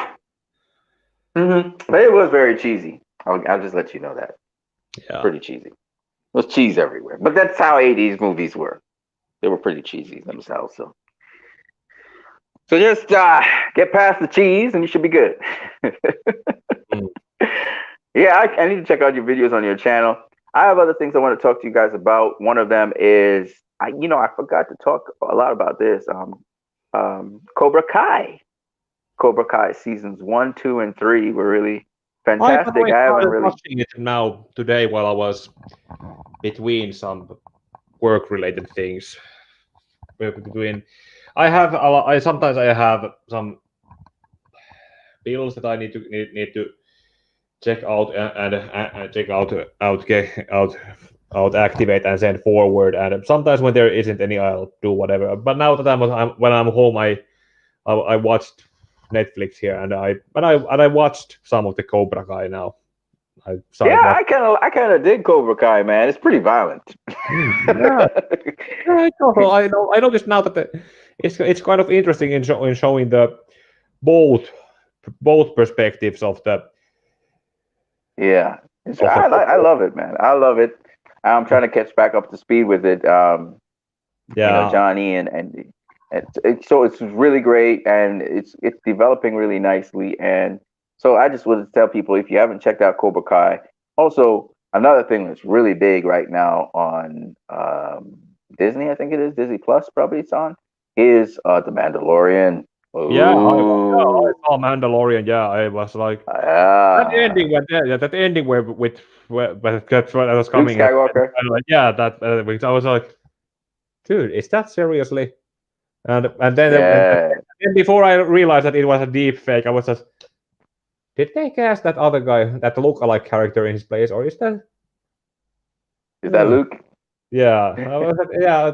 I Ah, saw I it was enjoyed Luke, that. but I was trying to think that yeah, Mark Hamill is not that young anymore. So I was trying it was before I realized that it was a deep fake.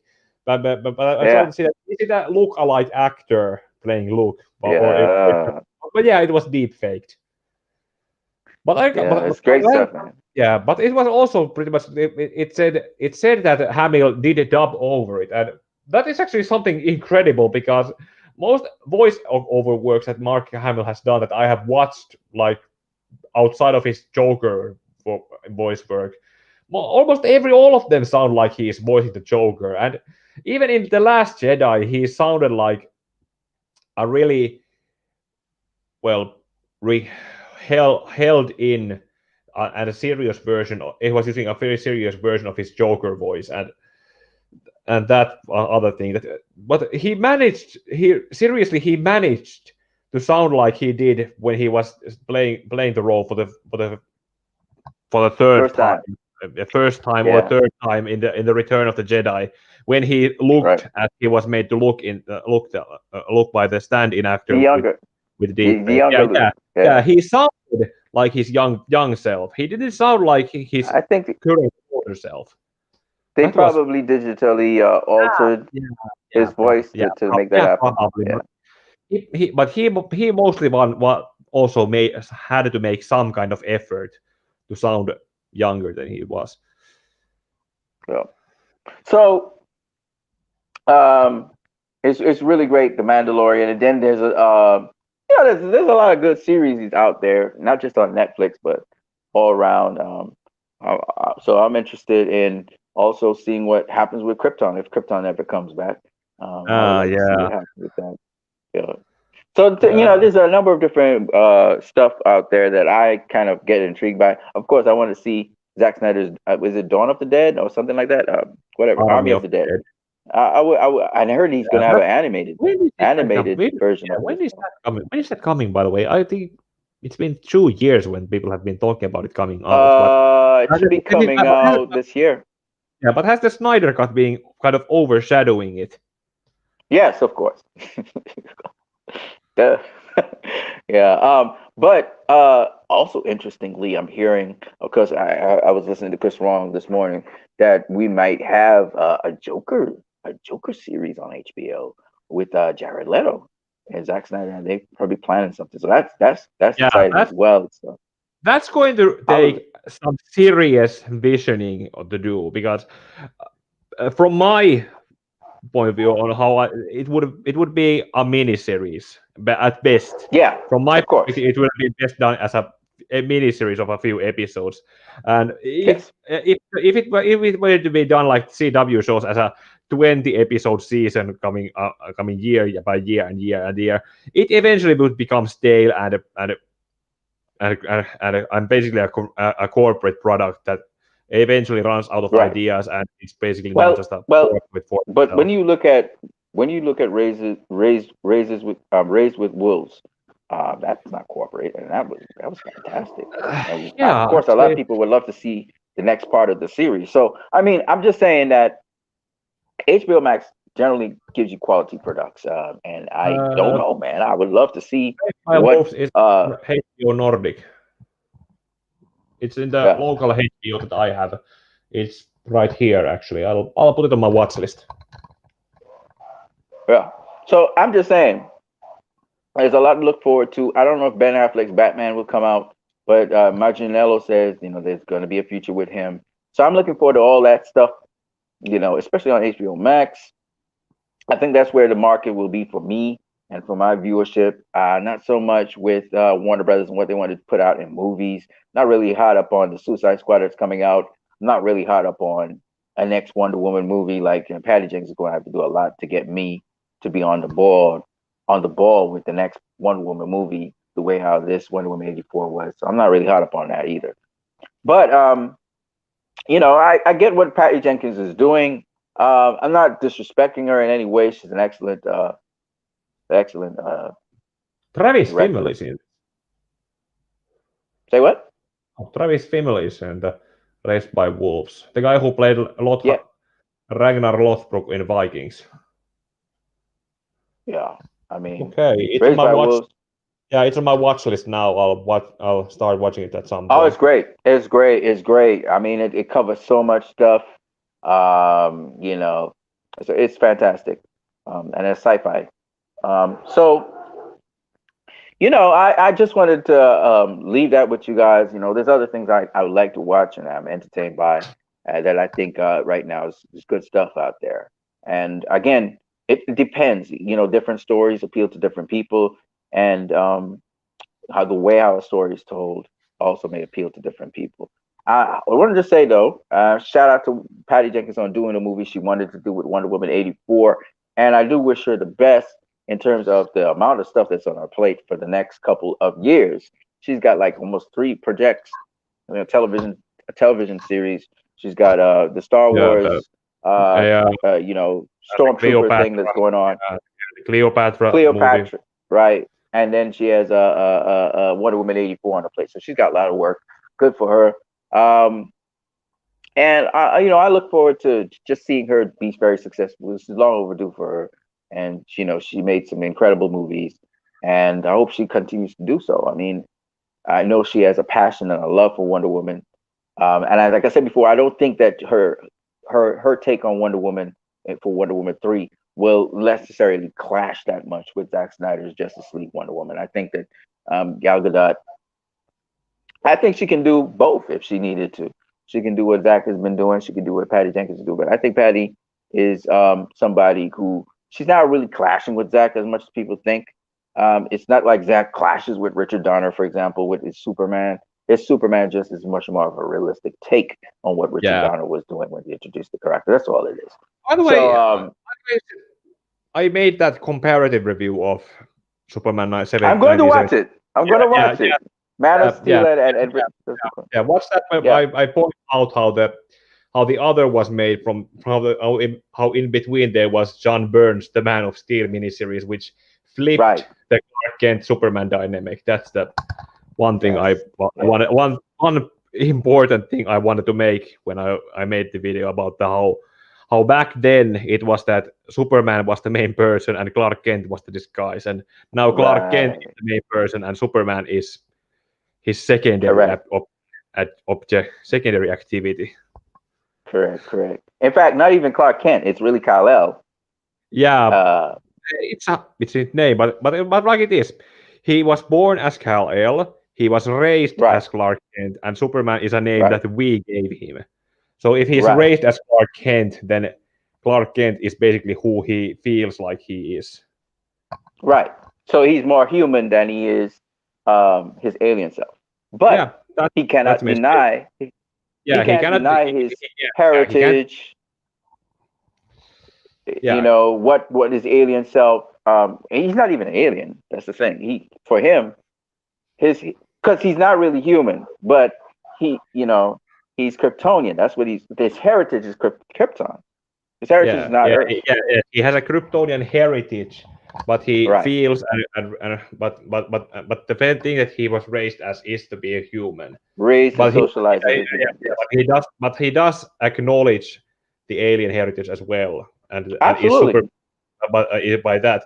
But when he's by himself, when he's not doing any Superman things, and when he sits down and do like we saw Henry Cavill do in most of his scenes, like when he was in Man of Steel, he was chugging a Budweiser, and when he was in Batman v Superman, before he saw Kahinajiri's interview, he was cooking breakfast. Like those were him being human. Those were his human. He socialized as a human being. That's all he knows. But he understands that he wasn't human, and he understands that he's Kryptonian, and he identifies very strongly with his Kryptonian heritage, which is something that I'm hoping, because we only got a little piece of him getting to know his Kryptonian roots in Man of Steel, but by Batman v Superman, he's very much aware a lot more of his Kryptonian heritage than because, and that's where Justice League might show you this. You remember when we saw the little clip from Justice League, the additional clip with Superman going to look for his suits. Remember that? And then he shows up by Alfred. Remember that? Yes. After the movie was made, they gave you these outtake scenes, these outtakes, right? Of the movie. Yes. So he's very familiar with the ship. He's very familiar with suits on the ship. We saw that in we didn't see much in Man of Steel how much he familiarized himself on the ship. By the time he gets to Batman v Superman, he's very familiar with a lot of things Kryptonian. Very. Depends. You see? Because, okay, let me give you an example. So that's why he had to be removed. That's why he had to die, because Batman now doesn't know all this stuff. If Superman was there and he wasn't dead, he'd be able to marshal all the resources of the Kryptonian ship and all of that stuff to deal with Steppenwolf. In fact, it would never have even been a threat of Steppenwolf. But because he's not there, remember, he flew the ship in Man of Steel. He flew the Kryptonian ship. Yeah, remember that? He likely learned enough from it. Or maybe the Jor-El AI somehow. I wonder how much it was left of it after it crashed into Metropolis during Black Zero, and then there was the whole thing that the entire ship went to factory settings, and where Luthor took over it. How much? Well, the thing about it is, we see him go back inside the ship and get the black suit. We know that's going to happen because we've seen the outtakes from Justice League, the outtakes from the Joss Whedon influenced Justice League on DVD. We saw the outtakes, and it was posted up online. So we know he goes back to the ship. We knows where he gets his suit from, and that means he knows the ship quite well. And apparently he knows more than just the ship quite well. He knows about the history of different things and so on and so on. What Lex Luthor knows, Superman already knows. All right. So this is the point behind it that I'm saying. Remember, it took years after he discovered that he was Superman. It still took a couple years before he had to show himself. Remember, it wasn't just immediate. He became, he was wearing the suit, he was flying, and then next minute he's he's rushing down, to remember after he wore the suit and flew, he then came back to his mom that was traveling. Remember when he met Mark Kent? So that is maybe months went by. Yeah, that is actually an important point I made in my video about how how in the first movie where he got the Superman things, he just took off as Superman and Clark Kent was then demoted into just being his disguise. But in Man of Steel, with the fact that he went back to Mark Kent, then that is basically how it should be clear that he is still more Clark Kent in this moment, that he has not Superman. And I even say in the video that I see Man of Steel more as a Clark Kent movie than a Superman movie. Right, because remember at the end of Man of Steel, he's now talking about this identity that he's going to take to move amongst men, and then so he separates, and this is where the Superman part comes. He separates the Superman that we call him from Clark Kent or Clark. He separates it at the end of Man of Steel. He's giving her his plan. So this is how I'm going to do it, right? So I'm going to go somewhere where nobody suspects me to be, and I'm going to be there so I can keep an eye on everybody because I'm the media dude, and at the same time, I can be human like you guys are. Because she and he both know he's not human, right? They both know this. Martha Kent and Clark know Clark's not human, okay? However, so this is very important for people to understand. Superman has humanity, but he knows, that's why I said he knows his heritage. He knows he's not a human being, okay? He knows this, okay? However, he's been socialized to be a human being. This is what he knows. So he walks among us like he's a human like us. He identifies with us. He's taken on our legacy instead of his own. But he knows who he is. By the time BVS comes, he knows who he is. Okay, he's very clear. He knows he's a Kryptonian. He's not a human. He knows this, right? And he knows his history and everything. So that's what I'm trying to say. That's the interesting thing about Superman. When we break it down, you cannot leave out Kal-El. He knows he's Kal-El. Like he knows that's who he really is. He's Kal-El. But he understands he's raised as humans. And so that's why General Zod said, these humans that you have adopted, he said adopted. Because Zod knows Kal-El's not human. Kal-El is like him. Right? And so that's very important for people to understand that Kal-El has adopted Earth as his home. He's adopted Martha Kent. He's adopted these people. He's embraced these people. He's not these people. That's why Zod said, he may look like you. He may even talk like you, but he is not one of you. He said that, he made that point explicitly. Yes, and because that Kal-El is also because why Zod said that, but that's why the world was basically split into people who were okay with, who were open to him being and existing, while there was also the other half who just saw him as as Batman and Lex Luthor saw him as an inhumane alien. Yeah, as a threat. Yeah, basically,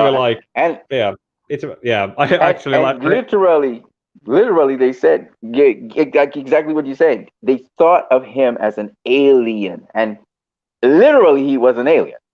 They're not wrong. He was an alien, and again, Batman's fears are not unreasonable. What happens if he flips out? What happens if he just suddenly stops adopting us as as humans as his own. What happens then? So people He flew question to Earth, Superman's but created it to Namek. Like a right. Dragon Ball Z. 5 minutes and Namek will be destroyed. Exactly. Yeah. Right. Yeah. And Batman was I like, actually, "What if yeah, this dude goes berserk? What are we gonna do about it? yeah. There's no one can stop him." You know what I mean? So I mean that made perfect sense. I thought the movie was really good because of that. And Batman ultimately, if he has to, given the right conditions and the right circumstances and the right know-how, he can marshal sufficient amounts of people to stop Superman if necessary. That's what BVS showed. And that was very important. If Batman could not stop Superman, then as good as Superman was, we're still in danger of him tripping out at any point in time and stop being a protector of humanity. And Superman tried to prove without a shadow of doubt that he is resolved to adopt humans as his people. He never changed his resolution on that. And it cost him his life to prove that. He said, "This is my world. You're my world." So, it was really cool. That movie's really cool. And so now that's deep because Wonder Woman, which is, I go back to Patty Jenkins' movie, Wonder Woman shows again by action that she's pro-human. She's not against humans. Every time Wonder Woman lets somebody off the hook who should probably have been killed, she demonstrates mercy. And what do we know about Batman? Does Batman ever show mercy? Hell no. Yeah, because he basically Every now and then, there's matters of mercy in there. Every now and then. yes. But for the most part, Batman something I hunts did. you down to the last. Yes. But actually, you made that video about Batman's killings 3 years ago. I'm Right, actually right. using that as a reference in the hour 2 review of my BBS review. Well, I'm pointing out that if it wasn't for you pointing it out in the Batmobile chase scene when he was Right. dragging that one car. Right. It took some time, a bunch of rewatching to see that when the car was flipped, it landed on the driver's side, while the mercs shooting out of it were on the passenger side. And you also pointed out that those guys are seen again. Yes, they're seen in the film again. So he's very brutal though. And he doesn't seem to really care if they live or die. But he is not shown carrying firearms or killing people as his first course of action, like as if he was the Grim Knight. No, he's not. He's not the Punisher. He's not just killing people. No, but he was very intentional on killing Superman. He was going to kill him. Yes, Superman was the only one he was intending to kill. Oh yes, while everyone else were basically just by proxy. And I actually I'm actually making a point about he did a thing A by branding the human trafficker and leaving it to the police. Thing B was he was taken by the police. Thing C was that Anatoly Knaizev, the Russian mercenary leader, told his people people to kill him in the prison. And thing D was that the human trafficker died, leaving his baby mama and the wife to be mourn after his death, and that is what Clark had to deal with. It basically just because Batman killed people by proxy by doing a thing A, that leads to thing B, to leads thing C, and then to the thing D. And you know the funny thing about that though, you got me really laughing because that's serious proxy right there. He doesn't even care. Like Batman didn't even care to follow up on the criminal. Because by the time it's somewhere on the thing C, he's already back doing a thing E to some other guy.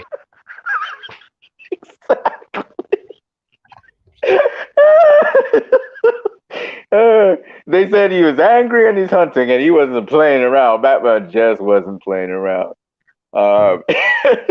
But when you have a murderous mind, because he was planning murder, right? He was planning to kill Superman. That's where things fall apart. And so he really didn't care about criminals. He's like, do you hear what he called them? He called criminals weeds. Yeah. By the Like way, they have no life. Like, about that at one point where I said that could be used as an example there you go. of how the bat was taking over Bruce's sanity. Like this, He's definitely taking over Bruce. look at this, for example. Yeah, this is done by Darwin Cook. Look, here is the Bruce, Oh my God. and there's Right. his inner Batman, and there's having this mental fight. This is basically Yes. This is pretty much what Bruce always has to walk that fine line between, Yeah. vengeance and justice, because he's constantly challenged by that, and I'm pretty sure the Batman that's coming out now, Matt Reeves' Batman, is going to be sort of challenging that to some degree. Yeah, I think basically some people said that it would be more based on the Legends of the Dark Knight series, which took place kind of like right after year one, when he was basically just started out and is in the just having started. I truly believe Matt Reeves is going to go more into the psychology of Batman and just really his internal struggles with that vengeance and with justice. I truly believe that's what that film is all about at the end. Yeah, and at some point, what it's supposed to be set on year two, but without the Reaper. This is actually this is some. But it was Mike W. Bars coming well. This is it's not as good as year one, but it has some great stepping stones in how Batman, how in his second year he starts to go forward into the Batman that's known. Okay. Man, you got comic books like crazy up in there. Yeah. I've seen all those comic books. Yeah, two rows, and those are Harry Potter books. Nice, man. And so my old boys up there. Tell me something. How excited are you for the different universes? Because what Jim Lee was trying to push is that we could have everything. We could have the CW. We could have the HBO Max. We could have the theatrical runs of these characters, and we could have different versions of these characters. How do you feel about that? Are you happy to hear something like that? Do you think that Jim Lee has hit something that the same character that you might see, for example, in HBO Max might be when it moves across to the theatrical version of the character, you get kind of almost a different circumstance, maybe even a different environment. And then if you move across the CW character, or you think it should just be one character for everything? Well, most of the time when you're looking at it, have you noticed that the first 4 Earths in the mainstream DC universe, still at this time, because I don't know how death metal is going to change it after it ends, but most of it's been that the Earth Zero is the mainstream universe, the one that the movies are supposed to be based on. Earth One is the it's the younger and more and some kind of earlier starts. Like there's that J. Michael Straczynski's Superman, Jeff Johns' Batman, and Grant Morrison's Wonder Woman. That's the Earth One. And then Earth Two is the the Justice Society's Golden Age Earth, where pretty much everyone was happy and sunny and so and all of those things. But basically those 0, 1, 2, and so on. Those what's the main difference between them? If the DCEU is supposed to be like Earth 1, Earth 0, and Earth One would probably be better influenced by in the Matt Reeves Batman or so, or probably something like that in it, because So you're saying that Earth 2 then yeah, would be like Earth, the happier kind of CW like. that could be the CW's class, but except after the except well, not maybe because the CW is basically its own self-declared Earth One, and Earth Two is Okay. Supergirl Earth, sorry, Stargirl Earth. But basically, this costume that Batman is wearing, how much does it look like Robert Pattinson's? Okay. You find so? Yeah, I thought Robert Pattinson's Batman looks more more armored. I know, but this series was basically in trying to do its own younger version, and look at so the that's young Earth Bruce. Zero. Yeah, this is the Earth One version, like and the young okay. and this version of Bruce is probably more comparable to the Robert Pattinson's version, or could be more in line with that. And that's mostly why that could be seen as Earth 1, while the CWs could be seen as the Earth 2 versions, if the Stargirl wouldn't have taken over it. Are you excited? Are you excited for the Batman movie that Matt Reeves is putting out? Because I'm pretty excited about it. Mostly on the concept, on what it's trying to probably tell. In that it's not the beginning of how he becomes Batman or how he's in the other thing. Yeah, I will talk about this more in the in my other in the BBS part two, but I bring up the lifeline that Batman's career can be mapped out by putting Robins into it. Like the Nolan movies and most of the Burton Batman movies, those took place in the earliest point of Batman's career before Dick Grayson became. Then the Schumacher movies and the Batman the Animated Series and Adam West show, that was the Dick Grayson era. Right. And after that, how many movies or TV shows on Batman's career have taken place after Dick Grayson's Robin era, like in the Jason Todd era or Tim Drake era? Because BVS mostly BVS is supposed to be, if it did follow the current comic book, it should be in the Damian Wayne era, but unfortunately, it's actually said that Dick Grayson was the only Robin and he is the one who died. So no Jason, Tim, Stephanie Brown, or Damian Wayne. But it's still the same era. I don't know if you would call it the Damian Wayne era. I think it would have been the girl Batman, because he was going after the graphic novel The Dark Knight. Well, kind of. Even there it was Jason.